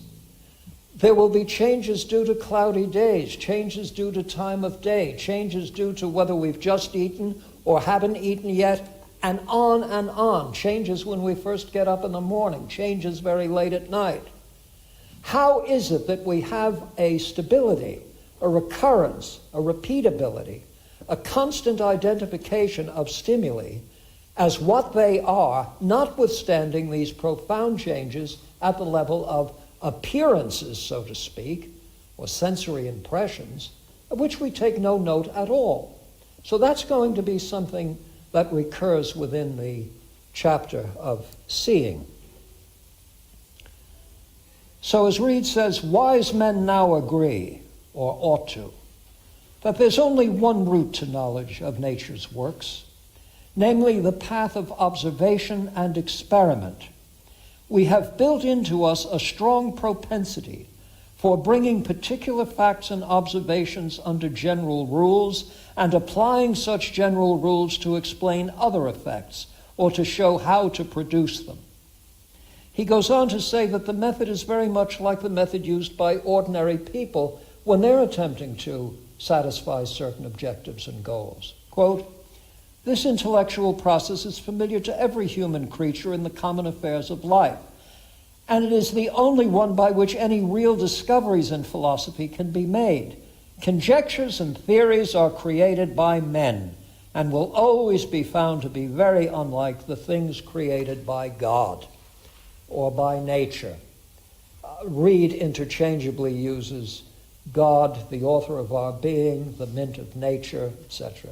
It's quite clear what he's getting at. He labors under what Professor Dawkins would call the God delusion, I guess.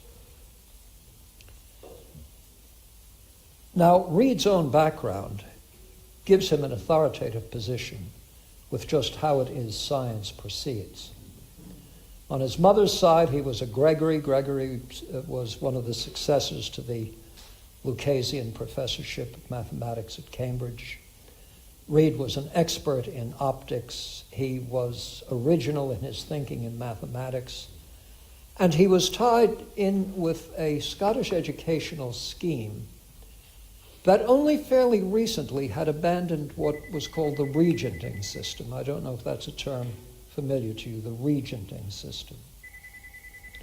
Under the regenting system, when students arrived at university, they would be assigned a tutor, a regent, who for their entire undergraduate years, their preparatory years, would teach them every subject. So the regent would teach, yes, Latin and Greek, and mathematics and astronomy, and rhetoric and philosophy, etc. Now they gave it up. Sooner or later, I guess you think you have to. Why? Well, advances in all of these fields having been considerable, particularly from the 17th century on, the thought was that nobody could have the kind of commanding knowledge necessary to teach all those subjects over a course of years. But Reid himself was part of that cadre, prepared to do that, and his grounding in the sciences was expert, highly developed, and known to be. We've now seen published a fair amount of his previously unpublished papers. The first huge collection of unpublished papers by Reid were held at Aberdeen on microfilm as part of what was called the Birkwood Collection. And when it came out, I had an opportunity to go through every page of it. It is quite remarkable, particularly the fraction of the Birkwood papers devoted to physics, optics, and mathematics and astronomy. General solutions to the problem of the aberration, highly sophisticated solutions to astronomical problems of consequence. So Reid is not simply tooting a horn, he's not wagging a finger. He has a scientific cast of mind shaped by a close and long study of the sciences, and is persuaded that the methods advocated by Bacon and by Newton are simply not followed by philosophers who nonetheless make all sorts of claims about our knowledge of the external world and the nature of the external world without ever getting out of an armchair. And when they get out of an armchair, what is it they discover? Well, Reid says they discover what Hume discovers when he got out of his armchair. The first thing we learn in the treatise, when Hume is finished discussing causation, which I shall take up later in this term, is that, of course, when he goes out into the world, he thinks the way everyone else does. That it's only in the privacy of his study that he realizes that there are these conundrums associated with the concept of causation. What does Reid say about that? He says, we see then that Mr. Hume's philosophy is very much like a hobby horse, which a man, when he is ill, can keep at home with him and ride to his contentment. But just in case he should bring it into the exchange, bring it into the marketplace, his friends would quickly impanel a jury and confiscate his estates and have the solicitude never to leave him alone. The point being that a skeptical position on something as fundamental as causation puts you at peril. And now the question is whether the dictates of common sense, which are serviceable throughout the animal economy, are to be abandoned on the basis of a conjecture that has no more authority associated with it, certainly no observational or scientific authority, no more authority than the particular argument advanced by a particular conjecturer. So I say again, there is this critique of method. And then not only is the method an introspective one, but rather bravely, the introspector proceeds to generalize his results to nothing less than the entire human population. As Reid says, no man has ever been able to set out for us distinctly and methodically all the operations of the thinking principle within himself. But if some philosopher did achieve this feat, this would reveal only the anatomy of one particular subject, and if applied to human nature in general, it would be both incomplete and wrong. For you don't have to think very hard to realize that the differences amongst human minds are greater than the differences amongst any other beings that we regard as belonging to the same species. We differ from each other more than cats differ from each other, he wants to say.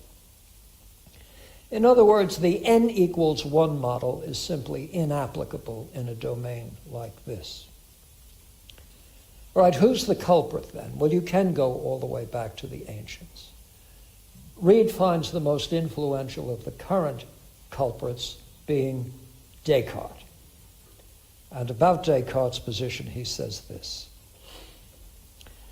Descartes wants us to think that he got out of all this craziness through this logical argument. Cogito, ergo, sum. But obviously he was in his right mind all the time and never seriously doubted his own existence. That argument doesn't prove that his existence, it takes it for granted. I am thinking, he says, therefore I am. And isn't it just as good reasoning to say, I am sleeping, therefore I am. Or I'm doing nothing, therefore I am. If a body moves, it must exist, no doubt. But if it is at rest, it must exist then too.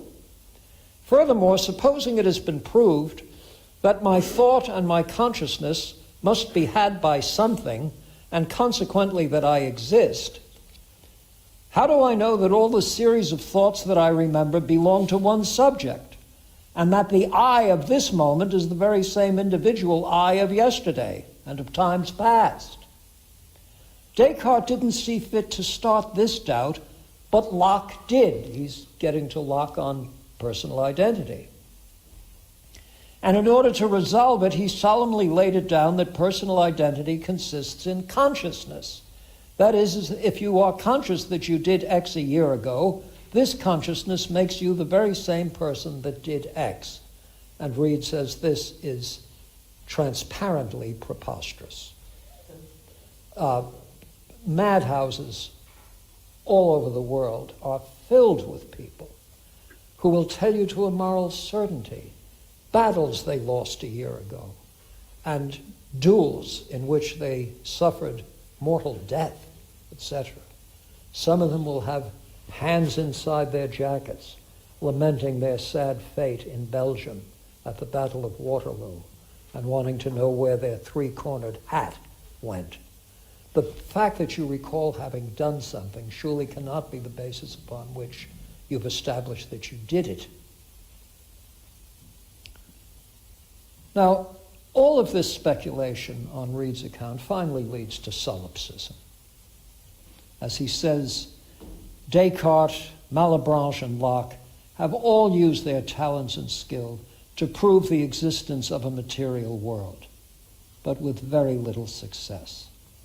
For these three great men, with the best goodwill, have not been able to draw from all the treasures of philosophy one argument that is fit to convince a thinking person of the existence of anything other than himself.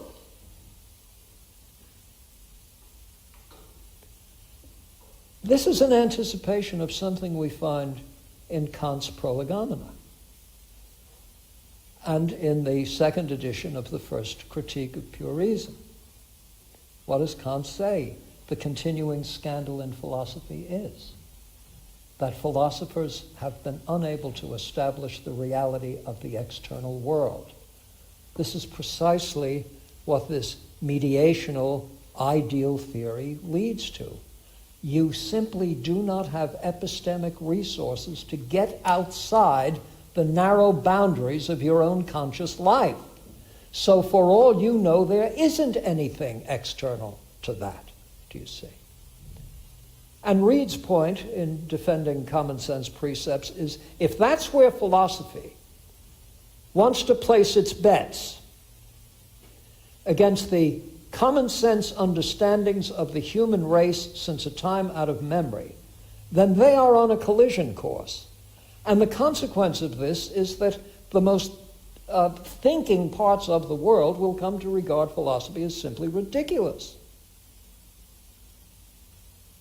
So he is at much, and when he uses philosophy, he's talking about essentially a natural science approach to addressing problems. So what is the real theory, finally? It's the ideal theory, the theory that's central to David Hume's copy principle. And so we can ask, is it really the case that every simple idea is the copy of a simple impression? Or more generally, that the contents of thought are derived from impressions rather than from the facts of the external world? The culprit, you see, is a radical empiricism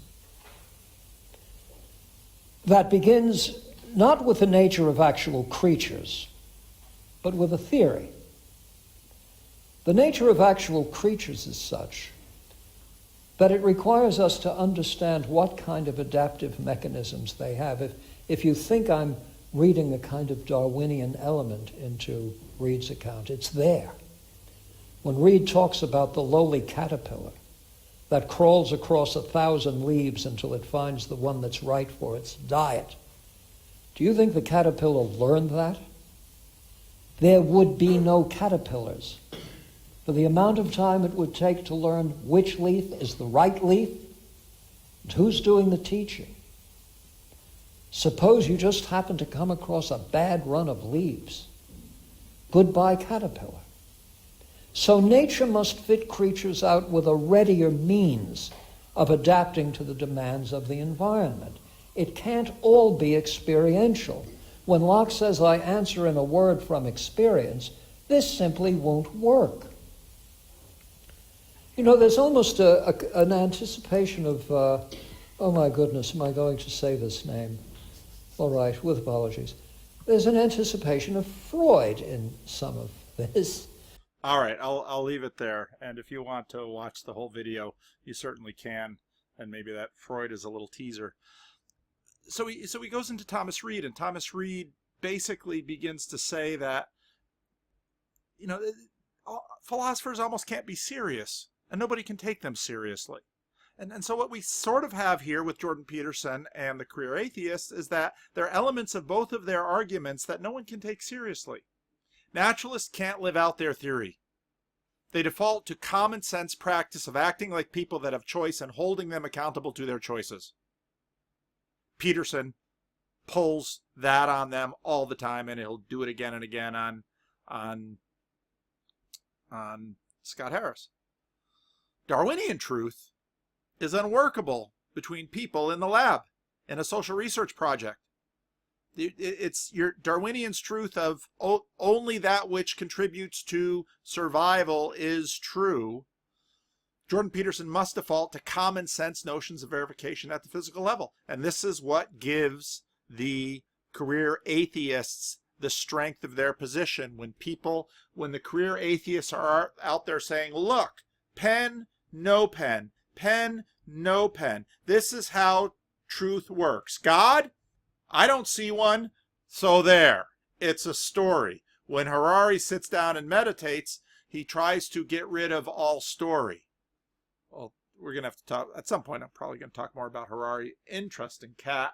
But what are the consequences of getting rid of this story? So in a sense, both Peterson and the Career Atheists are stuck living with legacy behaviors. Legacy mechanisms, in Peterson's terms, might be legacy circuits that they have received up through history that they can't get rid of. Career Atheists can't live without choice. They can't really live as determinists. Jordan Peterson's Darwinian truth, maybe he can default to some pragmatic truth, but I think for the most part he lives like all the rest of us with kind of this common sense, physical layer, verification, one-to-one correspondence notion of truth. But again, there are limits to that. That, just like, say, Newtonian mechanics, will get you so far. And what's difficult is to actually have conversations where we're having conversations at multiple different layers, and we're not being terribly intentional at knowing what layer we're talking about. And this is where truth and choice all get flipped around. And in the context of a conversation where you've got a whole audience behind you and everybody's looking about who wins, boiling it down to a tiny binary, well, of course, almost no one's going to be satisfied in that. We've got armchairs and hobby horses. The materialists say we are moist assassin robots who must undo our programming. Was there other programming? Where does this programming come from? Who must exorcise superstition from our lives. Get rid of it. Oh, okay. We're going to get rid of story? But must is an illusion. So you cannot do this.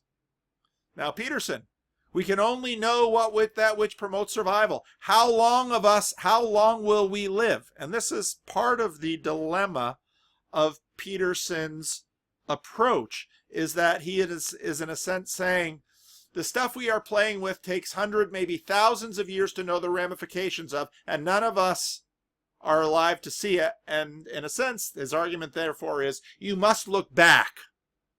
And the only way to orient your future will be looking behind you. And in that way, Peterson is very much an ancient person. this is not very popular because we imagine we must only look forward. I went to a high school graduation, they trotted out all the usual tropes. Steve Jobs at Stanford. You know, you are yourself. Don't listen to anyone. Why are you talking to them? Be your own person. Don't let anyone tell you what to do. You've just had them for 4 years. Schools are, in a sense, these little concentration camps where you try to wring all the expression out of students and channel it into certain preferred realms. And now you tell them, go out and don't listen to anybody. What are you demanding anarchism of them? You didn't tolerate anarchy when they were in school. They had to make lines. They had to walk around. But now they act as if there's no such thing as moral knowledge. Moral realism is a fantasy. Look for your own secret inner self and live that out. Doesn't anybody listen to what we say? No. Why? Because we're chattering riders and we look at the elephants. Jordan Peterson, we can only know that which promotes survival. Well, how long do we have to figure this out? Who of us lives long enough to know such a thing? Shall we stop doing anything until we have such knowledge? No, you can't. And that's, in a sense, where pragmatism comes in. I got to act now. I might not know truth. I'm going to do a quick cost-benefit analysis. My elephant beneath me is really good at that kind of thinking, and he's going to choose, and the rider's going to make up a story that says, I did it on purpose. Why Jordan Peterson is important. He is confronting the career atheists that their project died 100 years ago and they haven't given it up. Even worse, their assumption continues to govern the intelligentsia. Why? Because this is a methodological reality about how scientists do their work. And this is the only game in town. And even if that first-class chemist says, I'm in agreement with the Nobel laureates. Life is a mystery. We have no idea how it started. Zero, zilch, none. We're all going to stand around and say that the emperor has clothes because the thought of not doing that shakes us to the bones. Naturalism is spent and we have no idea how to reintegrate mind into the conversation without theism. This is why Jordan Peterson's even God in scare quotes is so terrifying to them. They're really nervous about him. Well, Peterson is not alone. And I would love for him to get up on stage and say, Thomas Nagel! But he probably won't. I know many of you think, well, Paul, no. I had one conversation with Jordan Peterson. That's it. He doesn't call me up and ask my advice. He doesn't say, what should I talk to Sam Harris about? Doesn't do any of those things. Remember, status, hierarchies, these things matter. He doesn't have time to watch 2-hour videos of some pastor in Sacramento yammering on. And just because you like to watch them, thank you. Nagel comes in. And Nagel basically is an honest, skeptic, atheist who comes in and he writes this book, Mind and Cosmos, why the materialist neo-Darwinian concept of nature is almost certainly false. It doesn't work. Why? We've reached a dead end.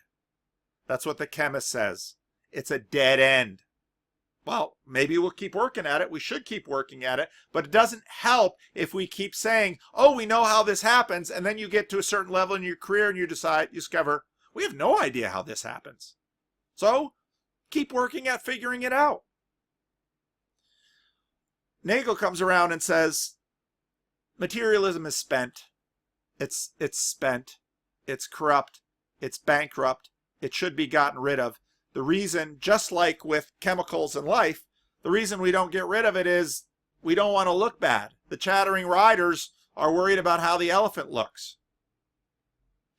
My skepticism, now I'm reading Thomas Nagel from Mind and Cosmos. My skepticism is not based on religious belief or on any belief in any definite alternative. It is just a belief that the available scientific evidence, in spite of the consensus of scientific opinion, all of this leftover Baconianism and Newtonianism that is still in, the God part has been taken out, but the common sense realism is still in there. along with the common sense, yeah, I have choice, is in there.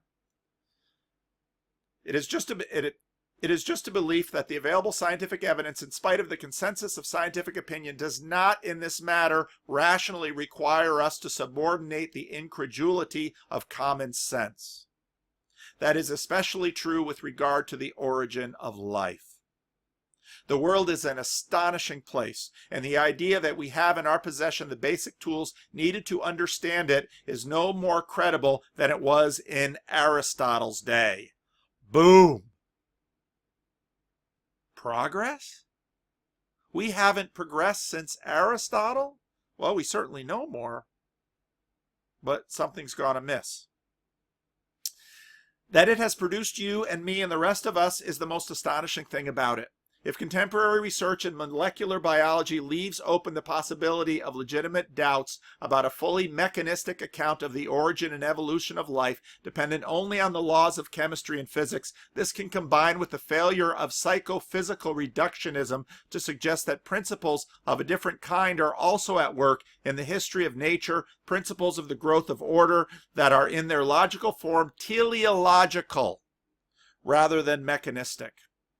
I realize that such doubts will strike many people as outrageous, but that is because almost everyone in our secular culture has been browbeaten into regarding the reductive research program as sacrosanct. It is the church of science, not Scientology, on the ground that anything else would not be science. It is scientism. The great advances in the physical and biological sciences were made possible by excluding the mind from the philosophical world. This is exactly what Peterson says in many of his videos. This approach, this methodological approach, has been enormously productive. I'm speaking now, I'm not reading Thomas Nagel. Thomas Nagel basically says it's time to bring the mind back in, which is exactly Peterson's point. This has permitted a quantitative understanding of the world expressed in timeless, mathematically formulated physical laws. These are, now again, when I'm quoting, when I'm not quoting, it's going to be hard for those of you only listening. But at some point, it will be necessary to make a new start on a more comprehensive understanding that includes the mind. This is what Thomas Nagel says, and it's essentially what Jordan Peterson says. We have worked a process with a methodology that has been enormously productive for doing things in the world. Now, Peterson would say, in terms of his Darwinian truth, we don't know if what we are doing is suicidal as a species, and we had better be careful because we're a pretty dangerous species and we're getting more dangerous rather than less. Again, I'm going to read this paragraph from Thomas Nagel, these two sentences. The great advances in the physical and biological sciences were made possible by excluding the mind from the physical world. This has permitted a quantitative understanding of that world expressed in timeless, mathematically formulated physical laws. But at some point, it will be necessary to make a new start at a more comprehensive understanding that includes the mind. In other words, he's saying to all of his colleagues, Dan Dennett, Richard Dawkins, Sam Harris, you cannot keep playing this game. It's time to stop. If we can't include the mind, we're just keep bumping into this dead end. Well, why? Can our gains survive that we had from the mind? Mind as a development of life must be included as the most recent stage of this long cosmological history, and its appearance, I believe, casts a shadow back over the entire process and the constituents and principles on which the process depends. Think about that. The question is whether we can integrate this perspective with that of the physical sciences as they have been developed for a mindless universe. The understanding of mind cannot be contaminated within the personal point of view. since mind is a product of a partly physical process, but by the same token, the separateness of physical science and its claims to completeness has to end in the long run. We can't keep ignoring the mind-matter problem. And that poses the question, to what extent will the reductive form that is so central to contemporary physical science survive the transformation? If physics and chemistry cannot fully account for life and consciousness, how will their immense body of truth be combined with other elements in an expanded conception of the natural order that can accommodate those things? Now, why would he say something like that? Well, I would encourage you to go back and pick up a 200-year-old science book and read it. Think about Thomas Reed talking about God. Think about Newton talking about God. Think about Bacon talking about God.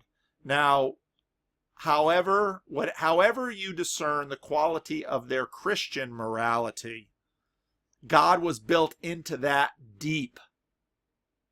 Even Descartes. And so this process in philosophy has basically been an exorcism to try to get rid of God. And Thomas Nagel is saying basically it hasn't worked. Well, what does that mean? The theists have never left us. Why?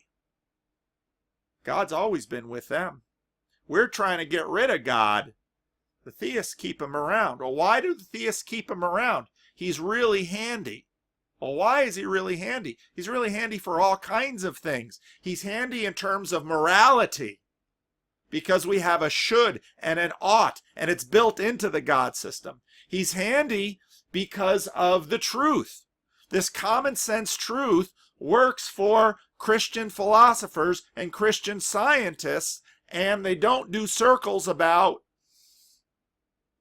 can I believe this? It's still working for them because God is still in the picture. And in a sense, what Nagel is saying is that philosophy is in a corner, and science may be in jeopardy because we can't figure out how to get rid of God, and we're going to have to replace him. In other words, we've been trying to get off of heroin, and the DTs are threatening our life. Maybe God is methadone? We need methadone, something other than God, or we're cooked. That's essentially what he's saying. Whatever one may think about the possibility of a designer, the prevailing doctrine that the appearance of life from dead matter and its evolution through accidental mutation and natural selection to its present form has involved nothing but the operation of physical law cannot be regarded as unassailable.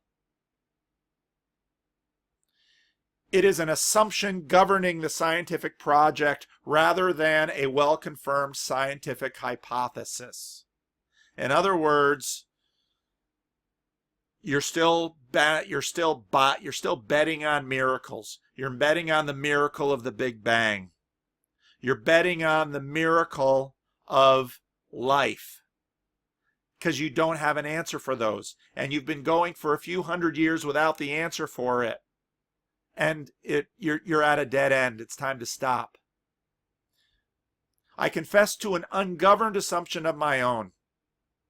It is not finding it possible to regard the design alternative as a real option. In other words, he doesn't opt for God. I lack the sensus divinitatis. Why does he get that? He gets that from Alvin Plantinga. Where does Alvin Plantinga get the sensus divinitatis? From John Calvin.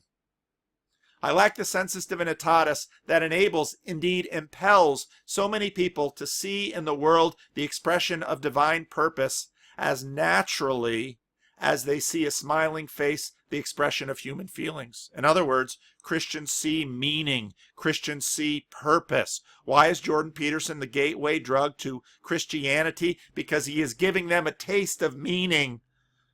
And they're getting the taste here, and they look over at church and say, gosh, that place is lit up with meaning. They see meaning all over the place. But what about my pride? What about my reputation? Again, I'm You can tell by my voice when I'm reading and when I'm not. Back to reading. So my speculation about the alternative to physics as a theory of everything do not invoke a transcendent being, but tend towards complications to the immanent character of the natural order.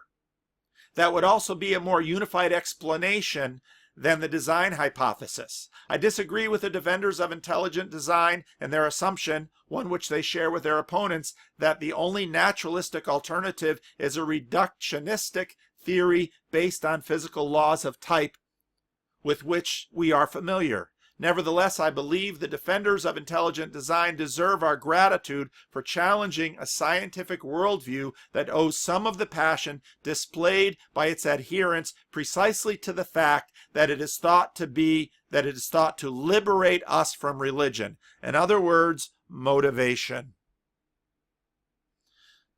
Thomas Nagel looks at his atheist colleagues and says, come on, people, be honest. There's real reasons you don't want there to be a God. You don't want to sing, "Oh, be careful, little eyes, what you see. For the Father from above is looking down in love." Nah, we're not sure about him. We don't trust him. It is assumed not only that the natural order is intelligible, but that its intelligibility has a certain form, being found in the simplest and most unified physical laws governing the simplest and fewest elements from which all else follows. This is the assumption of these processes. That is what scientific optimists mean by a theory of everything. So long as the basic laws are not themselves necessary truths, the question remains why those laws hold. But perhaps part of the appeal of this conception is that if the laws are simple enough, we can come to rest with them and be content to say that this is just how things are. Notice, come to rest with them and be content are emotional terms. We are not doing this as moist robots. We are not doing this as non-thinking computers. We are doing this as people. We are nested in personhood. After all, again back to the book, what is the alternative? That is really my question, Thomas Nagel says. I want an alternative to God, and I want an alternative to naturalism, because naturalism is spent. The implausibility of the reductive program that is needed to defend the completeness of this kind of naturalism provides a reason for trying to think of alternatives. Alternatives that have mind, meaning, and value as fundamental as space, matter, and space-time in an account of what there is. In other words, again, the naturalists say, I know a book, I know a pen.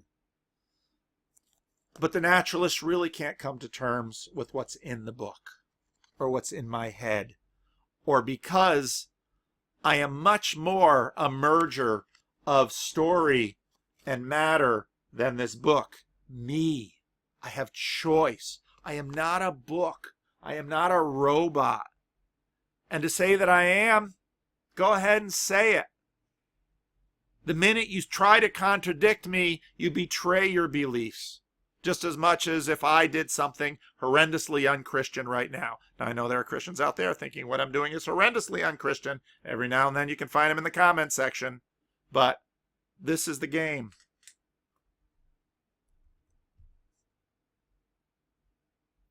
The fundamental elements and laws of physics and chemistry have been inferred.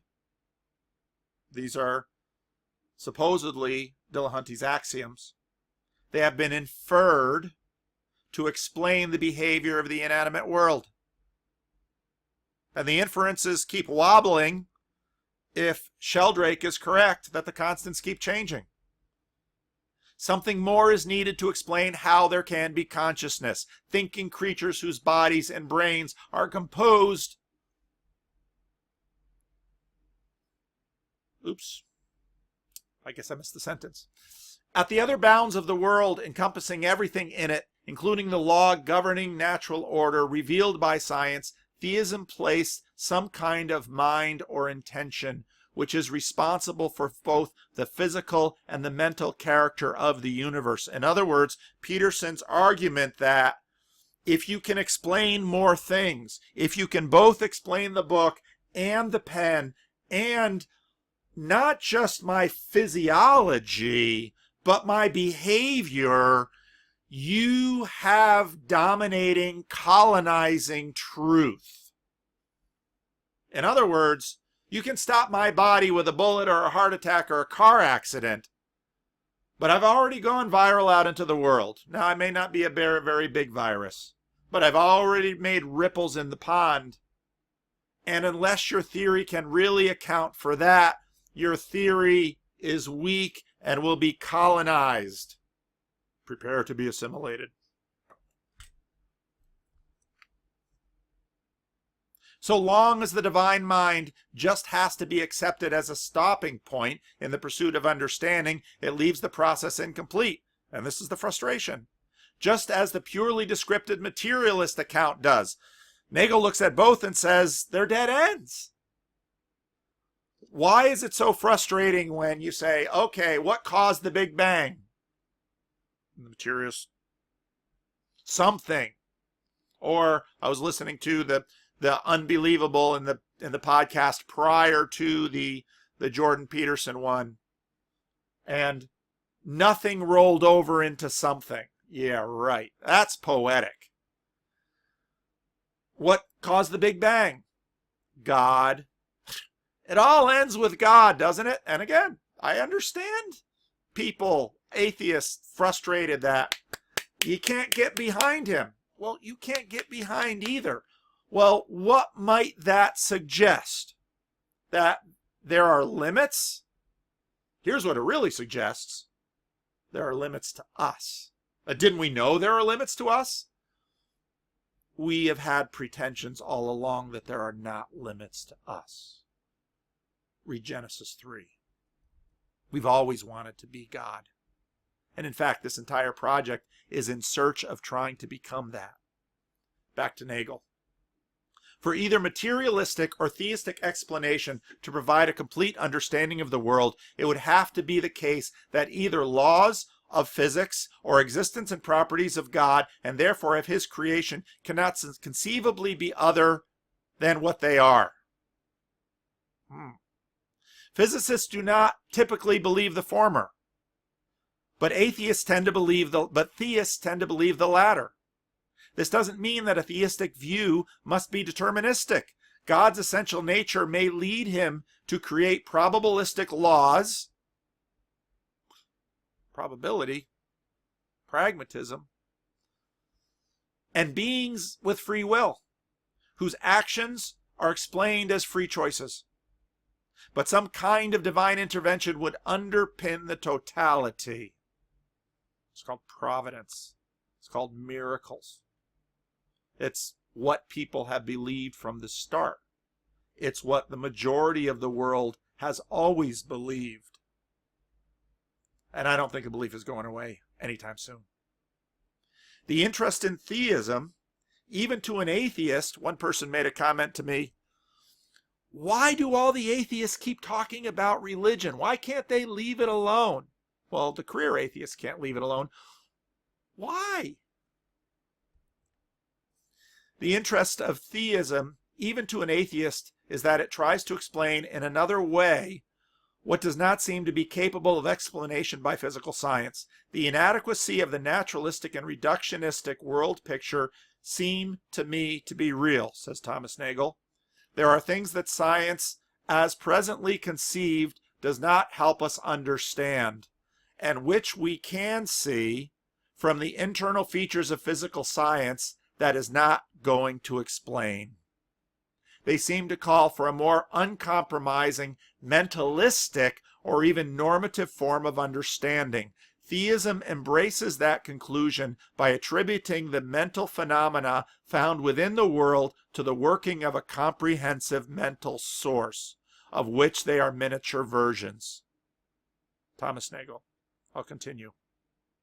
However, I do not find theism any more credible than materialism as a comprehensive worldview. Nagel doesn't believe it. My interest is in the territory between them. I believe that these two radically opposed conceptions of ultimate intelligibility cannot exhaust the possibilities. There must be more layers. All explanations come to an end somewhere, Both theism and materialism say that at the ultimate level. There is one form of understanding. But would an alternative secular conception be possible that acknowledges mind and all that it implies, not as the expression of divine intention, but as a fundamental principle of nature along with physical law? If you look again at Transliminal 2015, Peterson says, but by the time we know this, our idea of matter will be different. Has Peterson been reading Nagel? I'd really love to know that. If I talk to him again, I first asked about C.S. Lewis, and I asked him about institutions. Maybe I'm going to have to ask him about when I see him. I'm going to see him June 27. I'm going to shake his hand. I can say, hi, niceties. Have you read Thomas Nagel? Maybe I should buy a copy and put it in his hand. Even then, will it get through? Who knows? Could it take the form of a unified conception of the natural order, even if it tries to accommodate a richer set of materials than the austere elements of mathematical physics?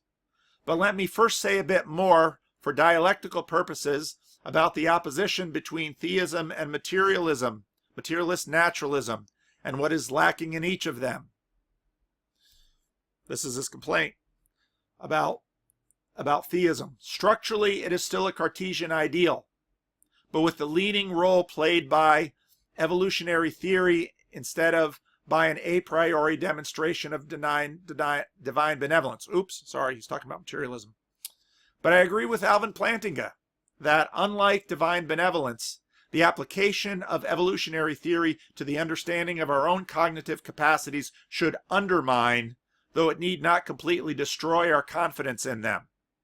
Well, Don Hoffman's going to have his say. Mechanisms of belief formation that have selective advantage in everyday struggle for existence do not warrant our confidence in the construction of theoretical accounts of the world as a whole. I think the evolutionary hypothesis would imply that though our cognitive capacities could be reliable, we do not have the kind of reason to rely on them that we ordinarily take ourselves to have in using them directly, as we do in science. In other words, he sees the different levels of the common sense that we rely on every day when we do science. In particularly, it does not explain why we are justified in relying on them to correct other cognitive dispositions that lead us astray. In other words, this is Slick talking to Lahonti and saying, you cannot correlate to correct, because if the correlation is done in the same brain, it too knows no difference between a yaw and a vomit.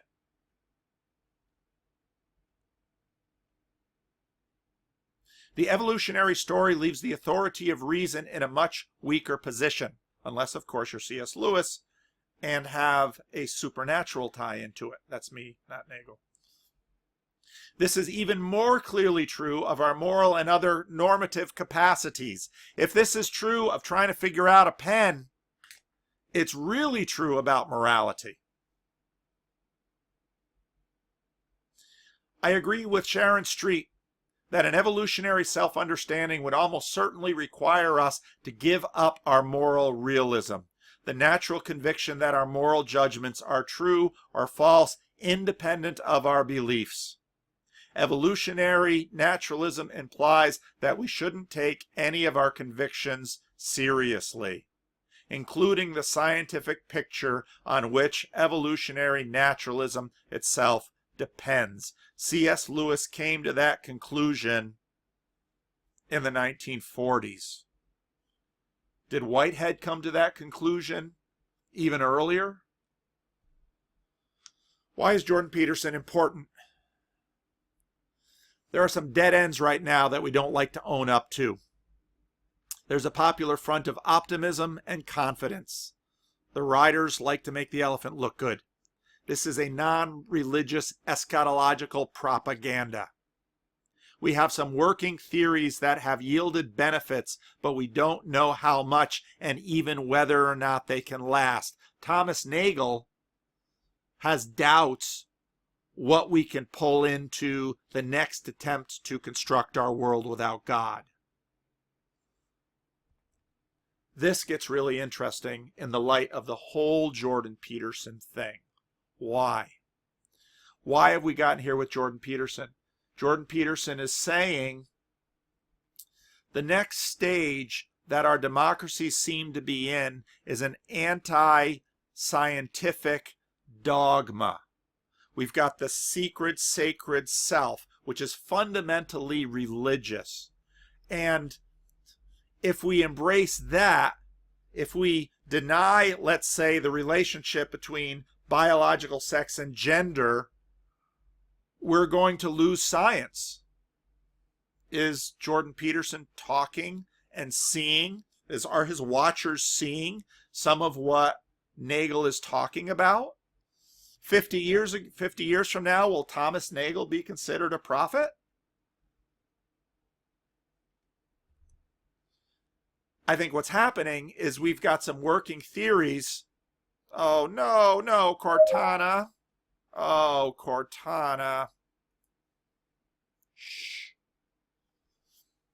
Sorry, those of you watching the video know what happened. We have some working theories that have yielded benefits, but we don't know so much, and we don't know what will save. And Peterson is making this popular. I looked at Thomas Nagel a few years ago. Didn't click. Now, because I'm working through the Jordan Peterson stuff, reworking through the Lewis stuff, looking at Sam Harris, looking at all the various aspects of this, I'm starting to see what Nagel is saying. Now, of course, I've always been on the theist side, so I didn't have all the angst on the other side, but I understand what Nagel is saying.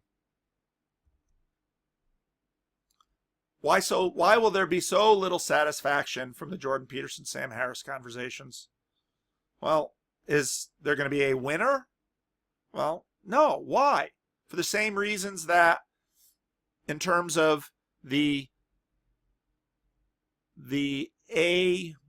got to learn this new language, the abiotic genesis of life is an emperor with no clothes on. And the fact that materialism philosophically has been in rough shape for a long time, but scientists won't give it up because it seems too darn useful for doing their everyday work, at least if you don't have God backing you up. So little satisfaction because what's governing here are people. We are back to Peterson's nests. We are back to... Okay, so again, if you're not listening, if you're only listening, I've got the book and the pen up in front of the screen. Objects in Space. Peterson says, forum for action. Objects in space. Get my camera to focus. Forum for action. Close up of my forehead.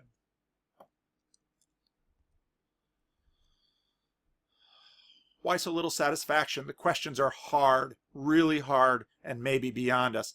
And something in terms of our ego, in terms of our riders, we don't like that. We really don't like that thought. We see what we want, remember? We become what we worship. We are small, weak, dominated by the story that is ourself. And that is the center of our tiny little lives. And the vast majority of human beings will never think any of these thoughts except armchairs and psychologists sitting in armchairs. Because if they took their hobby horses out into the marketplace, a jury would take away all their property. Thomas Reed. Our self can't be divorced from our context, especially our communities. We're not going to play Jenga and try to pull Christianity out from the bottom and imagine nothing will fall. This is from a sermon Tim Keller preached in February 2012. Thirdly, you must know you are not objective. This should be obvious, but we don't like thinking it. Our riders in our culture like to imagine themselves objective. If you don't know what you believe about, Christianity, this isn't a sermon. I'll take my life in my hands here because I'm in New York City. Please don't think you're objective. You can't be objective. Aldous Huxley, later in his life, was doing some sort of autobiographical stuff in a book called Ends and Means. If you think I've read a lot, listen to Tim Keller. That dude has read far more than I ever will. He says something so intriguing. He basically says when he was in college, I realized I didn't want there to be a God. I wanted atheism to be true. I wanted life to be meaningless because then I could do whatever I wanted. He admits it. This is how I found Thomas Nagel, through Tim Keller. Thomas Nagel, philosopher, prominent down here in NYU, now retired, I believe, in one of his books says something astoundingly honest. He says belief in God makes people nervous. It's the fear of religion. Now quoting Nagel, in speaking of the fear of religion, I don't mean to refer to the entirely reasonable hostility, he has, by the way, towards established religion and religious institutions in virtue of their objectionable moral doctrine. Again, see? It's those who don't have a morality that are pointing at the morality of Christians and saying, you should give your Christianity up because of our materialist morality. But if you've watched this whole video, you know that is the weakest part. And Nagel himself, in his later book, says, we can't have a hope for moral realism based on materialism. But in his earlier book, he says, I object to their morality. In other words, he says, I don't like church. I don't like a lot of religion. I have a right to do whatever he wants. He doesn't. He's just like the rest of the atheists, been brought up and enculturated into Christianity, and hallelujah, we're all better and worse than we pretend and realize, probably. Then he says, I am talking instead of something much deeper in all of us, namely the fear of religion itself. I speak from experience, again this is Thomas Nagel, being strongly subject to this fear myself. I want atheism to be true, and I am made uneasy by the fact that some of the most intelligent and well-informed people I know are religious believers. It isn't just that I don't believe in God and naturally hope that I'm right in my belief. It's that I hope there is no God. I don't want there to be a God. I don't want the universe to be like that. My guess is that this cosmic authority problem is not rare. I am curious whether there is anyone who is genuinely indifferent as to whether there is a God. The real reason to take away from all of these debates with career atheists, this is me now again, the most obvious one is the futility of the process, because now we have to go into one of the smartest men in Western civilization, Augustine. The heart wants what it wants. Oh, that's Woody Allen. Woody Allen acts that out. Woody Allen's writer tries to justify what he acts out by the heart wants what it wants. Augustine, read his Confessions. We're prisoners of our hearts. And the thought of a God is terrifying. Why? Well, have you ever been married? Have you ever been part of a family? Have you ever had a boss? Have you ever had a situation where another person exercised choice over you? We don't like it. We hate it. Where do we want to be? Top of the pyramid, top of the hierarchy. That's how we are. We don't want there to be a God. This is exactly what the Bible says. Heidelberg Catechism. We have a natural tendency to hate God and our neighbor.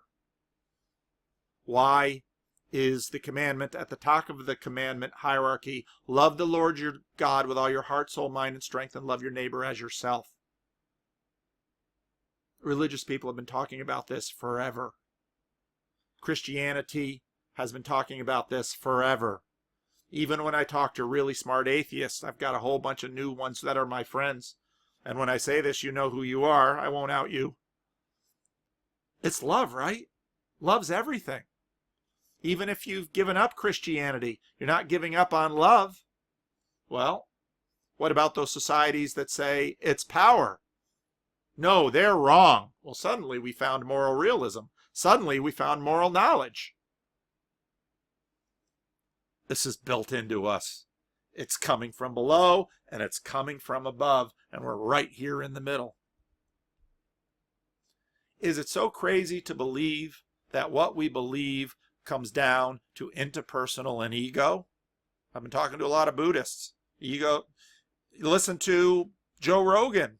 Listen to a bunch of these folks in the intellectual dark web. They will fess up very quickly. Ego is a problem. Well, religion has been dealing with this forever. None of this is new.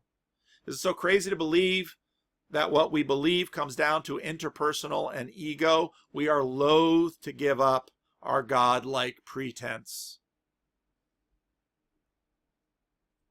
That's it. I was going to split it. I didn't split it. That means I got a long rendering of this. I'm trying to think if there's any show notes. Thanks for watching. These have been long, I know. I don't really think they're all going to be this long.